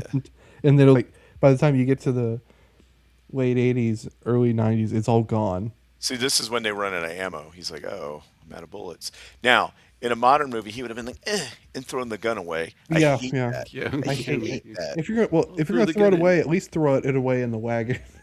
Yeah. Right. Well, but that's what I mean. They drop their gun or something. It's like I hate that. I hate movies where people shed their equipment for no reason. You know what I mean? Yeah, Um, but he's got one bullet left, Yeah. and yeah. he wants to He save saved. it for her. Yeah. Yep. Oh, dude, That's a Merlin Holbert. Yeah. That's not. Killed it. I thought that was Smith and Wesson. No, that's a Merlin Holbert. Yep. S is Wow. Specifically Gambler. made for a gambler's gun. Gambler. Yep. Because Smith and No Wesson had a trigger gun. guard. Yeah, because Smith and Wesson had a gun similar too. Yeah. But that's Yeah. really cool. Wow, I didn't notice that till And just it's now. it's got a is it break up or down? It's a breakdown. breakdown. No, actually Merwin Holbert. Like It's a the barrel will fold back over the top, right? yeah. That's the Yeah. Merwin Holbert will do that. Yeah. The Smith and Wesson is a breakdown. It'll break like like an open top. Oh no See? no. Yeah. See, the barrel breaks over the. Yeah, Over right. the top. Yeah, he's got it upside down. See? Yeah. Yep. Uh, That's what I thought. the Smith and And it Wesson locks on the bottom. the Smith and Wesson is a breakdown because it just Yeah. cocks open like that. Smith and Wesson is a better choice, I should say, but That's it's like the just Webley, how it breaks it, and then yeah. by doing that motion, it ejects the shells. Yeah, the Smith and Wesson and the Webley are very similar when they open up, uh, just a little bit different of how they do it. Yeah. But this is a Merlin Holbert. It's a break up. Right. That's really cool. I didn't notice that till now. I thought it was a Smith and Wesson. Yeah. Just as he's about to pull the trigger, he gets shot.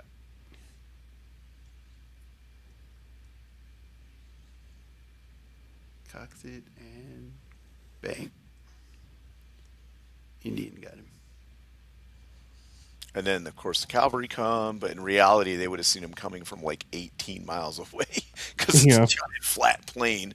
So It would be like Apache would the have turned around a long time before that. scene Yeah. in Monty Python Holy Grail. The guy running. Yep, he's coming. Yeah, He's exactly. still coming. Yep. I mean, plus the dust that you would kick up with that many horses and stuff. Oh wait, Yeah, did we it'd be miss the insane. part where the guy jumped on the? Yeah. Yeah, I uh-huh. guess we did. Oh man, that's the best part of the whole thing, where It's, one of the oh no! Apache. Oh, No, yeah, no, no, that'll not do it. this part. It's back farther. So an Apache jumps on there and goes to get the horses to stop him. They shoot him. He falls in between the horses. They shoot him again, and he drops to the ground, and the stuntman lays down Oh yeah. on Uh the huh. ground and lets the horses run past him, and the wheels go That Oh up. was yeah, crazy. yeah. Whereas this guy, what happens is the driver gets shot and he drops a set of reins and he has to go out to get it. How that didn't get tangled in anything, I don't know. But he gets out there and he gets the reins and he gets on the lead horse and like kind of slows him down and then gets the reins back. But he doesn't do anything as near as crazy as the other guy. No. Yeah, Yeah. here it was. That's the Apache's gonna jump on there. Well, the good news is this movie is you don't have to There he worry about is. copyright with this movie as much. Yeah. Yeah. And then he gets shot. Boom. He's going to fall down. Now, this is a real dude. This is not CGI. This is not like Yeah. fake horses. He does this. Look at that. Oh my Man, god, that that's could have went insane. wrong Yeah. so many Hooves, different ways. He could have wheels. been crippled for life or killed. Then he goes out to get the reins. Right. It's akin to a modern, he's got to jump on the hood of another car. And by the way, look at the guns the Apaches are carrying. They're all like Springfield trapdoors, which is more accurate to what Right. Apache like Yeah, Geronimo. because it would have been from the era that they could have got a hold of guns Yeah, yeah, because the because like army was still using them. because Geronimo carried a trapdoor. Yeah, He didn't and carry you a can see the guy Winchester or anything reloading like. it while riding. Yeah, Yeah, that's incredible because too. like it was more like the Sioux who somehow got a hold of Winchesters and stuff. Yeah. Yeah, but yeah, them reloading that trapdoor like that is right out of Red Dead Redemption. It's insane.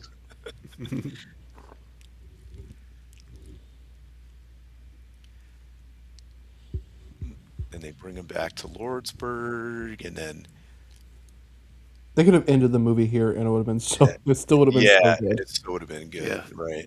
But then she has to go off to the Horseville or wherever it is, and When you see it like here, where Lucy wants to sort of like embrace Dallas, but it's like Dallas knows. It's like don't worry about it.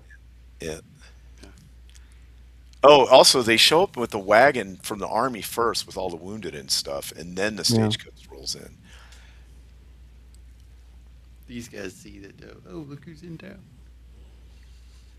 Right. I mean, it's like it's two different stories going on Yeah, it's that were not. this movie was so ahead of its time. Now this is where it's This sort of looks almost like a this was like silent.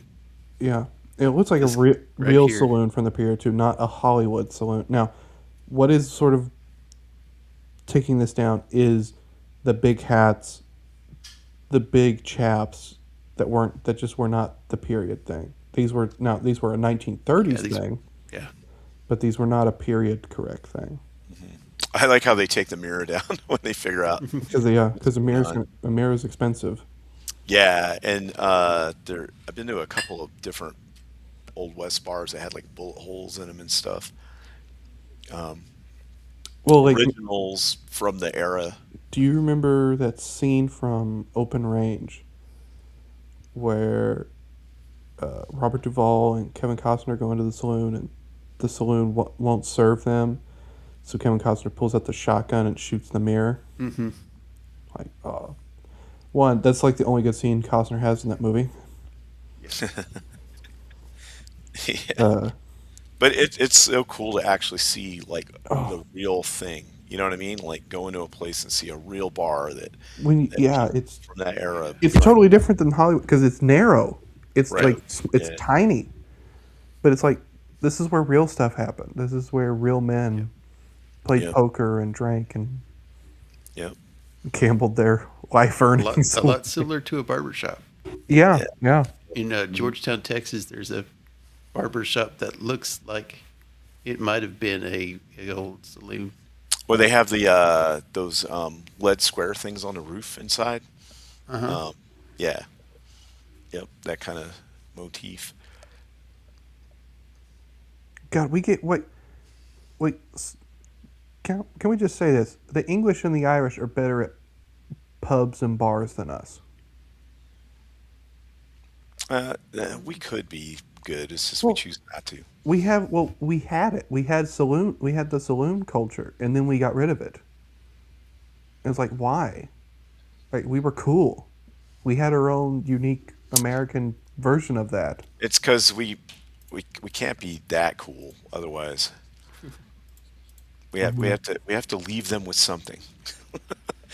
So They're better at bars than us. yeah, at pubs, yeah.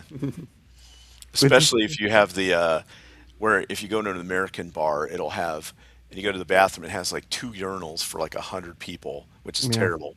But if Yes. you go into one in like England, right, in London, it'll just be a wall with a sheet metal thing and a Yeah, trough with water a constantly trough. Yeah. dripping. You Hmm. just mosey up to the wall and pee on the wall. And somehow it's still better. Yeah, and that's what I'm saying. It is better because you can cram 20 people in there and get your business done and get out. And then it's like, oh, we're also gonna sell beer that isn't shit. Yeah, yeah. My God, you used to go to some bars and it's just like, why are you even trying? This is like, there's no character to this place. Ugh.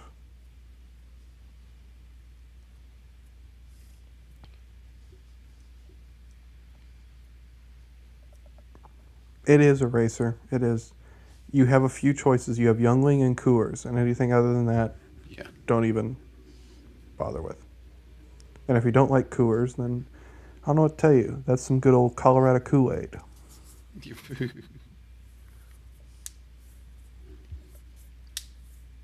Yeah, very few beers. I don't drink mainstream beers like Busch and Budweiser. Bush isn't terrible. Like as far as like cheap beers go, it's one of the better ones. Yeah. Keystone is the king of the cheap beers. You know what Coors, used to be cheap, which isn't anymore? It was Pabst Blue Ribbon. When I was a kid, that was yeah. like a cheap What beer. the Now it's like all bougie and stuff. I Everybody can, wants You, when you I Pabst. would can get think, Bush and Keystone cheaper than Pabst, you're Yep. right. You have Yeah, problems. somehow they parlayed themselves into a premium beer. Okay, Eraser. I want you to go mow your lawn right now and tell me how good a Coors Light tastes. That's it. I like PBR. I just don't. It's not cheap Yeah, like it used to be. I mean, it used to be like 13 cents a can or something way back if you bought it in bulk. Pappy, I prefer whiskey, but I don't need to drink something like that all the time. Well, wait, that's the brand. Piss water. That's the brand from Yeah, GTA. well, Pisswasser. Piss water. Yeah. And do you know who does the? So do you remember the commercial on the TV in GTA 5 for it? I think yeah, I vaguely remember. I Okay. can't remember Do who you it want to is. know who the singer is for that? No, who is that? Anthony Cumia. Do you know who Anthony Cumia is? He's a comedian, right? Well, he was the other host of Opie and Anthony, Oh, right. Yeah, yeah, yeah. and he's friends with all the rock. He was friends with all the rock star guys, and they put him in the game. Yeah, that's awesome. Just yeah. Um, Allergic to hops. So okay, you just avoid IPAs. Okay, well any gentleman avoids IPAs. I drink Shiner. That's pretty Shiner. much the beer I drink. Shiner's really good, but it's not IPA, so it's a good beer. IPAs taste like, Some IPAs have been good, but not but all of them. There's some of them that are. most taste like Yeah. Most taste like moose piss. Well, I've never had this piss, so. Well, let me tell you, it tastes like IPA.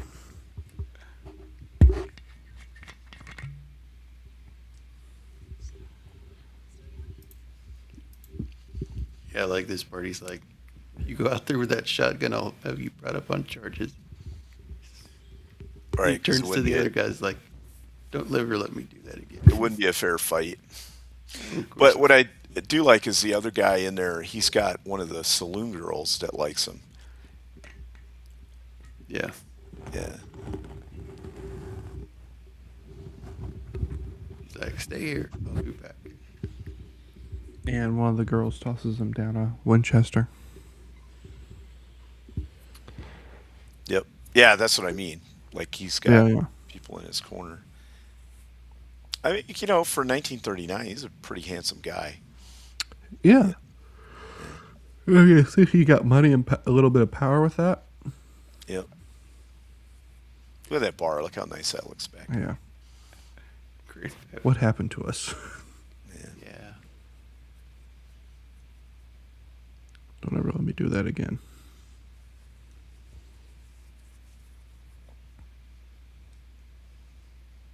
There it is. I wanted to get that scene.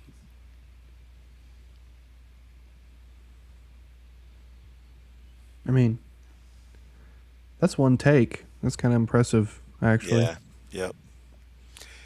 But yeah, I mean, you know, and then these guys are like, "Hey, there's going to be a shootout," and Ringo Kid gets yeah, gunned down in Lords, whatever. No, I and that's forget. kind of the same thing with the whole Liberty Vance thing. Yeah, It almost looks like the same exact shop, yeah. the way Yeah. the setup and everything. I wonder if it was the same. It wouldn't surprise me if it was the same. Right, like same set. Yeah, Yeah, yeah. The streets kind of look the same. I mean, but it's an old west town, so yeah, they're all kind of going to look like that. And what's good here, you don't see the shots. It's off screen. yeah, It's yeah. good. It really is lending it to the mind of what happens. Right. Yep. That's what you do. That's what I would do. Dive down and shoot it. Yeah, if you're limited, you gotta exercise every dirty trick you got. Yep. Yep.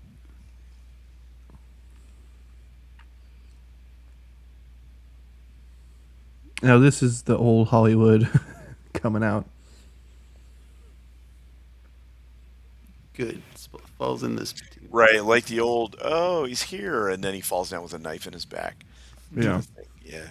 it's just an old thing we used to do, but we've moved past it now.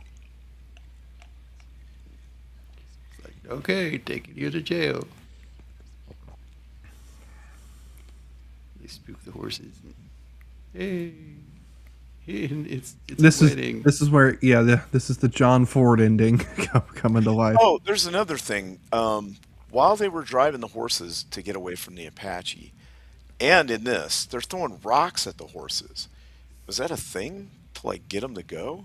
Not as far as I know. No. And to get them across the I road mean- with water when they were swimming, they were throwing rocks. I At 'em. mean, ugh. It's like, but I guess the thing is that who's keeping rocks on their wagon? That's the big thing. It's like, I don't know. I mean, they weren't like big rocks; they were pick like them up pebbles off or the whatever. yeah. I mean, Pocket like, of 'em. But I'd never seen that before. I've I never just seen. Yeah, heard that's the that was thing. a I've never normal seen. thing. You want to spank them on the ass or whip them or do something, get them like that. Yeah, I've seen that before. Right. I like usually they have a really long whip on the end of a stick, right? That Yeah, they yeah. That's usually a try to horse get. whip. Yeah. Right. Well, for a drover, not just a regular horse, but you're trying to do a team, like the Yeah, old yeah. Borax mules, which, believe it or not, there were like 20 of them stacked up pulling those wagons out of there. I remember that from the Borax commercials Yep. when Oh, I was a kid. great movie though. Great, Yeah, great really movie. good. Really, Like my favorite John Ford Western, probably. yeah. Um, Oh, and that's definitely my favorite is She Wore a Yellow Ribbon. I don't know like why, I just really like that movie. I think. Well, I think this is one of those things where we're allowed to have a personal favorite Yeah. because he has so many good ones. Yeah.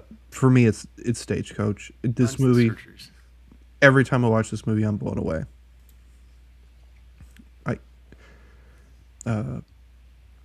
She Wore a Yellow Ribbon is a great movie though. Yeah. That is. John Ford does have some movies where he doesn't quite hit as much as he does with others, but I think he is definitely in the running for Best American Director. And I think with that, he is in the running for Best Director of all time. Yeah. There are going to be few Definitely up guys. Yeah, I mean, like, as far as American directors go, his sort of main rival in the period is what, Howard Hawks, probably. I'm gonna say. Hmm. And then you also have, oof, would you guys throw Orson Welles into the best director competition? He has some really good movies, He but does, but he's not prolific enough, really. no. He was kind of lazy when it came to that sort of thing. Yeah. I'm not a Hitchcock guy. I think he has some great movies, but he's never been one of those guys where I'm like, oh, this was one of the best movies I've ever seen, sort of thing. I think the best movie of his is Rear Window. Yes, that is my absolute out of his my number one favorite beyond anything else he's done by far. That's Um, probably where I'm lining up it's too. really good, and I like parts of the birds. I think that it's a very well done movie. Yeah. Plus, Tippi Hedren kind of hot. Uh, But, where do you guys rank To Catch a Thief? I don't know. I didn't really. I don't would vibe with say that movie as much. Yeah, me I would either. say it's mid. Yeah, It's like, But- It's not one of his better ones, but it's weird how much that one's pumped up though. Where I'm like, everybody's like, oh, Yeah. it's good. yeah. No, It's Rear Window for me. That's his Rear Window is crowning achievement. the way to go for him. Yeah, And I then- would say that one and North by Northwest are probably the Ooh, Yeah. yeah, that's a good one. best two. And then as far as I think as far as westerns go, Uh, the movie that I think I probably enjoyed the most that I saw was the newer 310 to Yuma, the one that came out like 2007. Yeah, that was- Oh, yeah, Not too bad. Yeah, that's a really good. That's a really good western. It I was would say a- if, it was if a- you're yeah. if you're putting John Ford and Hitchcock up against each other, John Ford wins. Yeah, He's got more movies that people know of. He's got more I think good movies I think Hawks is a better in a comparison longer to Ford. period. Who now? Howard Hawks is a better because I think him and Ford really they had a little bit of a thing where Hawks was better at sort of that sort of in town sort of localized western but Ford was better at that sort of super thematic I don't want to say operatic because obviously the 60s spaghetti westerns did that operatic western thing took it to a new level but for like The Searchers, Stagecoach, The Man Who Shot Liberty, The Man Who Shot Liberty Valance is John Ford doing his best Howard Hawks movie. But Howard Hawks has Rio Bravo. Yeah. That is one of the best westerns of all time. And then if we want to throw in guys like Kurosawa into the mix, it's like, oh my god, he's kind of him and John Ford are like. I mean, Kurosawa's obviously El Dorado's good too. El Dorado was good, but it is sort of Just a remake, pretty much. yeah. It's a lesser remake too. Yeah, I mean, as we're talking about remakes, man, the Magnificent Seven is hot garbage compared to the Seven Samurai. Yes, it is. Yes. And I like the Magnificent Seven, but it's Yeah, that's what I'm saying. not- If, It's no if, Kurosawa. right, it's not in it, by Kurosawa. its own, it's an okay western, but it is nothing compared to Seven Samurai, which is my favorite overall And samurai. you really can't compare the two either. No, You can't. No, they're like So it's not. because the Magnificent Seven is inspired by that movie. That's the word to say, not based on, but inspired by. I think I said last night. I was like, the problem is that Seven Samurai is so much better than any of its remakes. It's like Right, yeah. even if you think about the new Magnificent, both compared to Seven Samurai, both the old Magnificent Seven and the new Magnificent Seven are just okay. Oh, the new Magnificent new Seven one, is terrible that was trash. compared to even the old one. So it goes Seven Samurai, old Magnificent Seven, new Magnificent Seven. And then, yeah, what do the you new like one- better, the old True Grit or new True Grit? The new one. Do you? Okay. And it's because the Coen brothers went closer to the book. Ah, right. Okay. Yeah. The book is a masterpiece, the author went through the trouble to actually do Victorian style American English Hmm. in it. And if you want to talk about influence, the two biggest influences for Unforgiven were Taxi Driver and the True Grit book. Hmm. And it's because what basically David Peoples thought of as his idea for William Money was, imagine if Travis Bickle managed to live to be old, Hmm. and then he really liked the Victorian English that was used in True Grit, and that was his big inspirations for writing Unforgiven. Right. Yeah. I just the original True Grit. It, I like. It's I grew up with that, and Yeah. Yeah, I get it, and it's because I didn't grow up with it. Though, where I think I can be a little bit objective about it. yeah. But one, Jeff Well, Bridges I puts in a think that hell of a Jeff Bridges performance. was really good, Yes. but I like Darby's portrayal in the original so much better. She's so good in that because she's just annoying as hell. But see, we do get the benefit of the remake in that we actually have an actor play the Texas Ranger of LaBeef. Yes, that's true.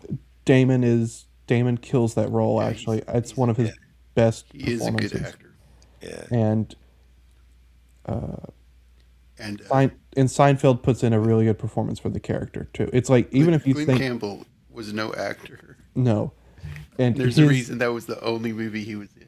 yeah, it's because it's like one, it's almost you have to sit there and go, who decided that? Yeah, Well, he was really popular at the yeah, he time, was. so was it they it thought putting was him in there and having to like sing a little song or something would really was push. it was it Siegel who directed the first True Grit? I don't know. I mean, you look in Shield. Yeah, Okay. directed the first True Grit movie. It was Don. I'm thinking it was Henry Don. Hathaway, Ooh, 1969. Yep. I thought it was Don Siegel for some reason. 1960, 2010 remake was directed by the Coen brothers. Yes, which is Yeah. obviously a benefit to that movie. Well, I mean, they did. Just I had it in my head, and it just No Country for Old Men, right? Yes, they did, Yeah, which is yeah. a Which is great the a great yeah, neo western. yes, I think it's hard to ignore the. I'm not enjoying the Coen brothers now that they've split. I'm finding they really need each other. They balance each other out quite right. well. True Grit is one of their best movies, though. It is. I want you to think about this. That True Grit movie they made is PG-13, and you see a dude get shot in the face, a dude get his fingers cut off and stabbed in the chest, Mhm. and Yeah. Rooster executes a horse. Talking the old one or new one? The new one. The new one is brutal, and it's It is. PG-13. The way one of those guys gets shot and falls off the horse and hits Oh, his head on a rock. it is still PG-13. It's Yeah. unbelievable what they got away with, and I'm like sitting there going like, I showed that to Hosty, and we sort of like, I hadn't watched it in a while, and he had never seen it, and we sort of just sat there and went, whoa, this is Guy hanging from the tree too. yeah. It was a bit like, oh, this is a really grown up movie here that is Yeah. should not be taken lightly. And by the way, I love the 1969 version. I think Wayne actually there are moments in that movie where Wayne sort of acts like he hadn't Yeah. acted in a long time. Of course, Robert Duvall is good. Oh, and Robert Duvall. Of course, the new one has Barry Pepper, and Barry Pepper's Yeah, he's good too. he's good at. They're both really good movies. Is the I think we should say they're both Yeah. really good. You For their should watch. times. You should watch both of them. But for the time, the '69 one was good. That was of its time. It was a Yes, good it movie. was of its time. And the I newer think you one can is still more watch it accurate now, more, and it's still a good movie. yeah. You're not like, oh, like certain things have like not aged well. I think the Darby character has not aged particularly well in that movie.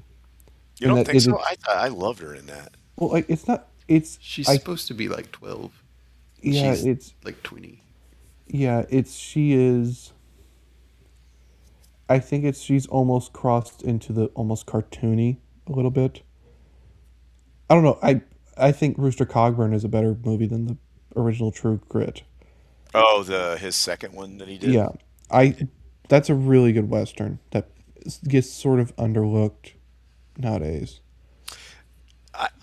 I know that I will admit that Haley Seinfeld was a more sympathetic character. Like when he's riding the horse to save her, like you're Yeah, really like, yeah, you can, you know what I yeah, mean? and when you're like, God, those scenes cannot be understood. What he does to save that girl's life in that movie, like he stabs the horse to get it to keep going, and he rides it to the point of exhaustion, Mhm. and Right. Yeah. then he puts it out of its misery, and then he carries her, Yeah. and it's like, And then oh my steals somebody's God. wagon, Well, he does that. shot at. Remember in the '69 version, the horse just falls over and he steals somebody's wagon, Yeah. and and then the horse gets back up and runs away. But in the Coen Brothers one, the horse literally is lying there and dying, and he Dead. puts it out of its misery, and she's begging him not to do it, and then he carries her, and it's just like, oh my God, Yeah. that I also love the part where he's like, the beef is falling off the horse and bit his tongue. Oh, you want me to just oh, rip it off, where's the or knit? You don't will knit. it knit? It will knit. It will knit. I knew a man who once bit the tip of his tongue off. He could pretty much make himself more or less understood. And then he finally gets to Bagby's store, and he's to the point of exhaustion, and he just falls to his knees, pulls out his pistol, and shoots there. He goes, I've gotten, I've grown old. Oh my God. Yeah, See, that's a good one. it's funny how think that movie came out 16 years ago. We haven't had anything like that since. Wow. Yeah. Well, Like you're lucky. Yeah, he's that not. was like the last true great western, Hmm. and Yep. it's a shame. I don't know. We'll we'll have to see where things go from here. I think there's still people out there Uh, that are talented enough to write that kind of stuff. Oh, They just for got to sure. be put into positions where they can get that movie made. exactly. Right. Yeah. I think the talent pool has never been I think the And talent pool has for never shrank. It's just Hmm. it's other because people to get out of the way and let them make the movie. yeah. Right. Well, it's quickly becoming with AI and all these other things that as technology goes along, it's not going to be, you know what I mean? They're not going to be able to contain it. Well, this Um, is well think about what happened in the 90s where this is the same thing that happened in the 90s is what happened in the 70s earlier on. The technology to make a movie cheap was mhm. expanded. And all of a sudden you had these new directors and new people with vision uh, getting relatively limited funding and making great movies. And it changes the scenery entirely. In the 90s you had the likes of Tarantino and Fincher and all those sorts of guys rise up that didn't really rise up in the 80s. They didn't have the chance to. And then in the 70s you have, guys like Ridley Scott and George Lucas rise up. They would have never had their chance in the 60s because it would have been too expensive to Yeah, to start. do any of that. Yeah. And it's just like, I think we're entering a new period where we might get to see more of that. More independents get to rise up and show what they can do. And I think the thing is that will be different is that it won't be from Hollywood. I mean, we've got phones that you can shoot a movie on. Yeah, it's only a matter of time. Yeah. Well, I mean, we saw it with what's Markiplier who just made a movie, and everybody who's watched this, like, yeah, that was really good. He should What he movie should is get that? to. I forgot what it's called. Is it not? Why can't I remember the title? Um, Was it Iron Heart, Iron Lung? it was Iron Lung. That's it. It's Yeah, like some kind of weird blood-filled planet with yeah, yeah. something weird like that. But it's It's just kind like, of oh, weird. he had an idea and he made a movie of it, and it's like it was like, oh, he did a really good job. Well, look at what Spielberg and when he did the X whatever it was with Robert Duvall, and it was like a weird futuristic world, and Yeah, yeah, he basically filmed it in a car park garage, Yeah. yeah. and they were all wearing white suits and stuff. Like he that hit really big, right? But he did that basically independently. And same with Star Wars. Like he did have studio backing, but he It won. was He got a limited. piece. He got a piece of the merchandising. He did all kinds of stuff that nobody was doing. Yeah, And it was. yeah, Lucas was 20 years ahead of his time with that movie, yeah, and it showed because it was just like no one thought of, oh, we're gonna do merchandising. It's like, well, he's thinking, I need the. What's more important for me is I get the budget for this than it is right, how much I make out on the top of it. And of course, he spends the next two films building Lucasfilm. right. Yep. It's like And he got Indiana Jones and all that. it's Yeah. That movie is THX 1138. Yeah, that's it. It's a weird movie. yeah. Yep. I haven't seen But that one. It's got yeah, a cool car in it. yeah. It's actually a good movie. Yeah. And for how much he made it for and all that. So, anyways, that's like the future. I think is because look at the. Have you seen the Chuck Norris AI stuff? I mean, Yeah, it's it's obvious insane. AI, but give it 5 more years, 10 more years, and see where we're at. You know, Yeah. it's going to be crazy. Although sometimes you think, oh well, flying cars by 1983.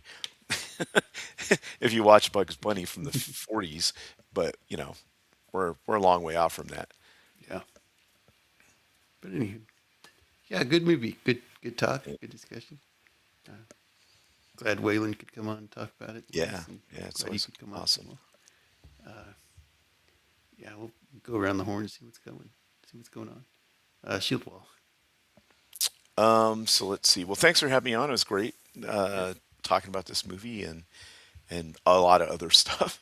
And so on Thursday, I will be on Roman the Empire's channel at 5 Pacific Standard Time, where we will be going over the Chuck Norris movie, The Octagon.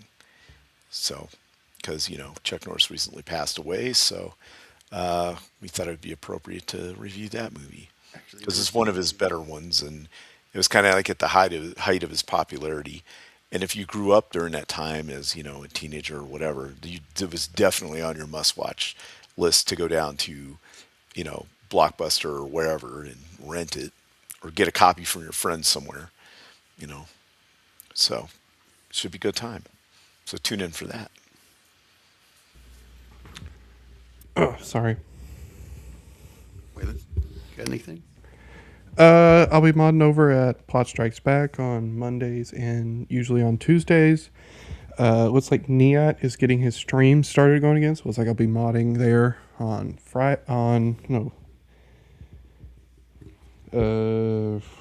Wednesday. I think Sundays. I think he's doing them Sundays now. Let me check. Sorry,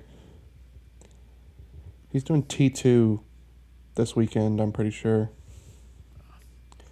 On the 19th, he's Okay. doing T2, which has Goodwin on it, who is famously anti It's- T2, Yeah. which Good. I agree. There's Yeah. only one Terminator film. Really, you don't like? I mean, I'll admit all the other ones are hot as garbage. Yeah. But T2 has basically the same basically opens up a can of worms that basically ruins T1. In that, what T1 basically sets up is a time paradox, and T2 opening that wound again basically kills what you set up in T1. right, And it basically creates a which bigger problem. which then leads into every other show or Yes. movie of it. Yeah, where the time paradox. What was the one in 2016 or whatever? It was so convoluted I couldn't keep up with what was going on. Oh, was that Genesis? I think so. Yeah, I agree. Yeah. It's a good movie. It just messes Uh, up the first well, one. it's that, and it's so it's a children's movie compared to T1. Right. T1 Yeah. Yeah. Well, T1 it's Virgin. like Conan 1 and 2.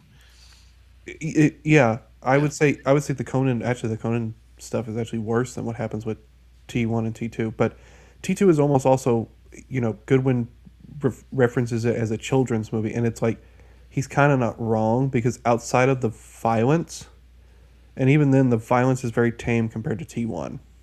Like the T1 is verging on proper cosmic horror, and T2 has none of that. And it's also very safe. There's no mentions of things like sex, and it's just not as grown up of a movie. It is James Cameron starting to go I mean, mainstream. the first T1, he punches through a dude, has blood Yeah, all over his fist. yeah. I mean, the T1 So is I like both of them. I, I realize it does mess up the first one, but it's still good to it's me. it's one of those things where if T2 existed by itself, it wouldn't be a problem. Yeah, But it doesn't exist by itself, so I have a problem with it. And it is also James Cameron going mainstream, yeah, in which this was sort of starting to follow a pattern of his. Because then True Lies, you see more of it, and then of course by Titanic, I did not like True Lies. that's fair. I think it's I very overrated. I did not like it It's at all. very I was like, overrated. yeah, I I was think, like, just like Last Action Hero, not care for yeah. that I movie. don't like yeah. that one. I like Well, Last like Action Hero sets up the '90s action hero of it's ironic, yeah, and which is now boring. it is boring. Now, unfortunately, ironic is still better than when we get to the 2000s when we start getting meta. Yeah, yeah. I hate meta. I know I'm Gen Z and all that, but I hate meta. Now, that's to say, not that meta cannot be sometimes funny or observant, uh, but as far as films go, I have very little use for it. Right, right, right. And then, of course, I don't know. The '90s were weird in that it seemed like they were never quite willing to shed and fully deconstruct the '80s in perhaps in perhaps an interesting way, but they also wanted to keep their funny cartoon violence. I'm like, Yeah. okay, so you end up at this weird in between that I'm not sure I enjoy. Bad Boys might be like the best. Bad Boys, it might be the I don't '90s like that movie. action. I think I like the beginning of it with uh, Martin Lawrence calling that big black dude a Popeye's chicken eating motherfucker. That's funny. Like there are some good parts of Bad Boys, but it is a little bit like this really is the '90s action movie in a bottle Well, right then here. you also have movies like Heat. You don't like Heat either. I think it is wildly overrated. I think you could cut out most of the family scenes and that would improve the movie. I And agree.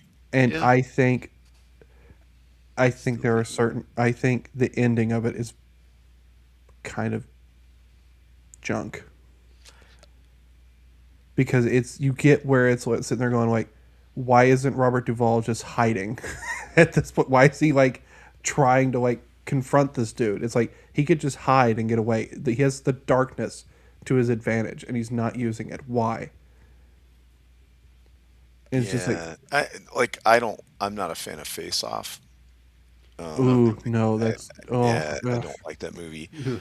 That's S- that is millennials. There's not a fan of Air Force One because no, it's got so many stupid things in it. it's the worst version of Die Hard that came out Yeah, after Die Hard.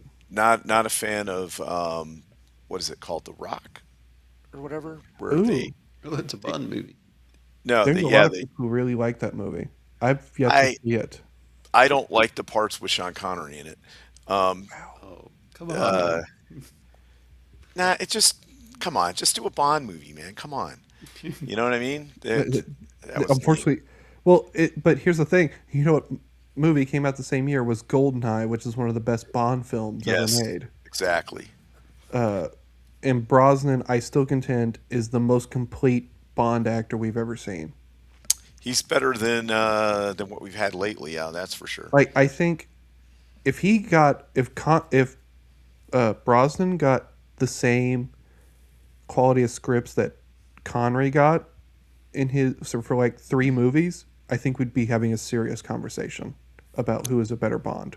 Um, I I think that It'd be serious I at think that least. Brosnan, especially when he was younger, was definitely born to play that role. Yeah. Yeah. Um, I hate that he got tied up doing Remington Steele. yeah, which was a good show, but Yeah, but it's yeah, not. yeah, I mean, if he got Living Daylights, License to Kill, and Goldeneye, that's the it's a start. wrap. Yep, it's a wrap. Yeah. He Yep, is definitely top. Him and the conversation between him and Connery as Bond is a serious right. talk. Yeah. But then he got some really crappy Bond Yes, movies. like I will say, Tomorrow Never Dies is a good Bond movie. Ooh, World is not. I don't think World is Not Enough is very good. No. And everybody knows Die Another Day. I enjoy Die Another Day, but I think it's not very good. Hmm. Like Yeah. I'm gonna fully admit I enjoy that movie, but I know it's not good. Yeah, there's some movies like that where you know the movie's not good, but you like it anyway Wait, for. here, let me put this. I enjoy Die Another Day more than Casino Royale, but Mhm. Casino Royale is a better movie. You're talking about the new one, right? Or Yeah, the old? the Daniel Craig one. Yeah, well, I don't like anything Daniel Craig's been in. He's It all well. sucks. One. I don't understand why we still have Judi Dench as M when that clearly the M in Casino Royale is a completely different character. Right. Yeah. Like the M in the Brosnan movies is a cold, heartless woman, but it really works for M, and everybody loved her. And it's because everybody loved her. They casted her in Casino Royale, even though the character is completely different. Yeah, I don't know. I just didn't. None of those newer And ones no, interested. I hate the direction. I hate the direction in Casino Royale too. It's messy and sloppy. And by the way, it's hard to believe the director of Gold Knight directed Casino Royale. Same Yeah, director, Yeah. and I'm just like, how? Because like because Goldeneye is a masterpiece compared to Casino Royale. hmm Casino Royale, like, I don't think it's written particularly bad. I think it's just, I think the direction of it, and then Craig as a Bond is not, right, right. it's not good.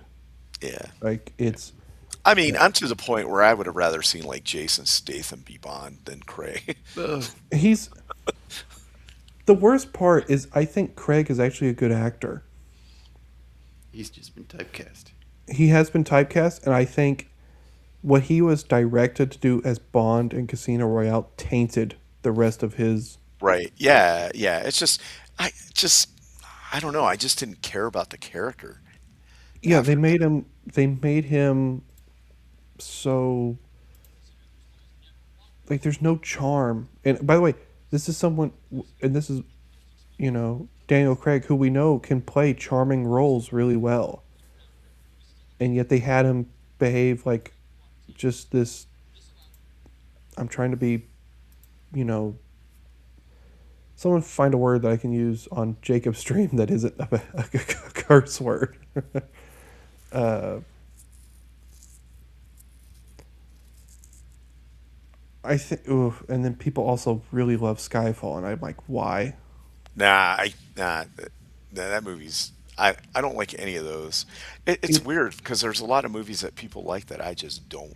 yeah, I don't get it. I'm like, Like the first what is it? The first uh, prequel movie? No, not prequel, but sequel movie with for Star Wars. Everyone walked out of the theater was like, "Yeah, it's the best Oh, thing ever." no, And I'm that looking just no, that around, made me and mad. I was like, "Am I the only one to think that movie it's sucked?" it's weird because I sort of showed up to that movie a little late. Like I waited. The first 20 minutes was interesting, and then after that, it went right into. As soon as he started Yeah. bombing from space, Yeah. um, And then they with just By the run way, into the Millennium Falcon. I yeah, I'm yeah, of the contention that I think Force Awakens could have been a good movie if anybody but J.J. Abrams was in charge. Yeah. Because I think Uh, Rey could really work as a main protagonist. Actually, as a really work as a main protagonist. It's like, oh, we're redoing the sort of greatness from small beginnings sort of thing. But it's like, I don't think that's the issue. I think it's all the world building in that is junk. well, because you can't have a woman struggle at this point, right? They can't struggle. They Well, can't be bad at anything. well, They have to be perfect at all things. and Everyone it else is wrong except for them. and it They're starts always off being with oppressed by something else. Luke Skywalker is missing and the Jedi. What his new Jedi Order is gone. Right. When it's like, do you know what the old expanded universe version of this story was? yeah. It sort of is a tragic story that the Sith is always going to rise again, and it will be through the Jedi. Yeah. They've always been like. Because, and do you know who the Sith Lord was that rose up and kills Luke Skywalker's wife and kills? Yeah. It is, Solo's son. it is, Jar yes, Jar it is, Binks? it is Jason Solo, the son of Han and Leia. Mm. Yep. And who kills Jason Solo in those books? It is Han and Leia's daughter, Jaina.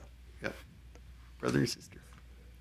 And Jaina is basically the Mace Windu of her era. That's how powerful she is. She gets called the Sword of the Jedi. Do we have that now? No. We got No, rid of all because that. they were No, we like, can't. we don't want to use any of the. Yeah. And then, We of got course, stories to tell. We got to come up with new yeah. stuff. And of course, then they have the balls to say, well, we didn't have any lore Yeah, or thing source to work on. material to go on. Yeah, It's like, exactly. you Yep. had decades Yep. of stories to work. By the Yeah. way, I consider everything pre 2008 canon because what happens is Clone Wars, TCW, Dave Filoni comes out in 2008, and George signed off on that, Right. and that killed a big chunk of canon around the Clone Wars that was actually good Hmm. for Dave Filoni's slop. Yeah. Well, I should say Dave Filoni and Lucas slop, because Lucas was fairly involved at the time. Anyway, guys, Stagecoach, great movie. Yeah. You should watch it. Yeah. And yeah. Well, tomorrow I'll be on Hump Day Chinwag with Tomby and the gang, Awesome. and Awesome. then be on for Roman's show on Thursday. Good one's And going to be then- on Thursday. Oh, he is. I believe That's right. so, yeah. For Octagon, yeah. And then Saturday I'll be on with Potato, and we'll be going over. What's the movie? Oh, what's the Awesome. movie? Sounds good. What's the movie? For what? For being on with Tater. Oh, I don't know.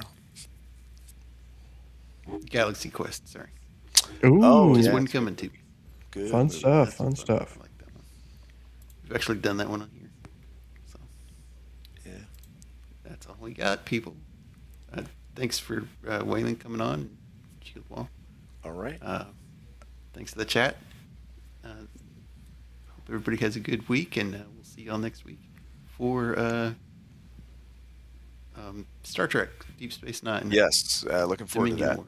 Yep. Dominion. Only got Wars. 2 more. Only got 6 more episodes of that to do. Yep.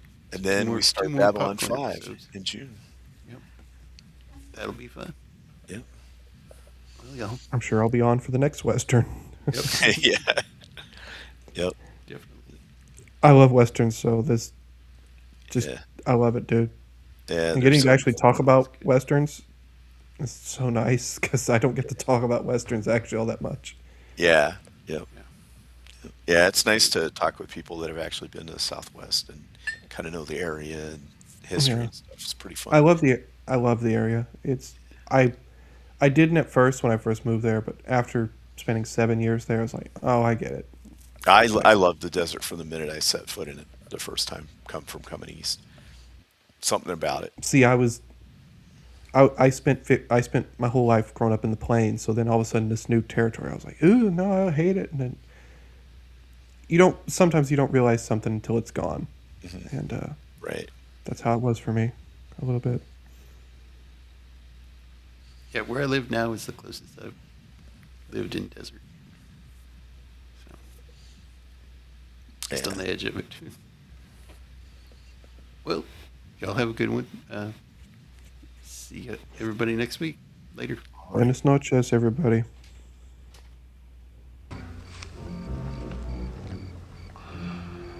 All I can say, McKay, is you take a hell of a long time to say goodbye.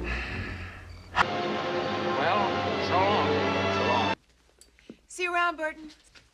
Never can tell.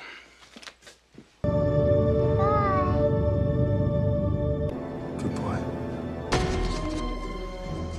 Happy trails, Hans. Say goodbye.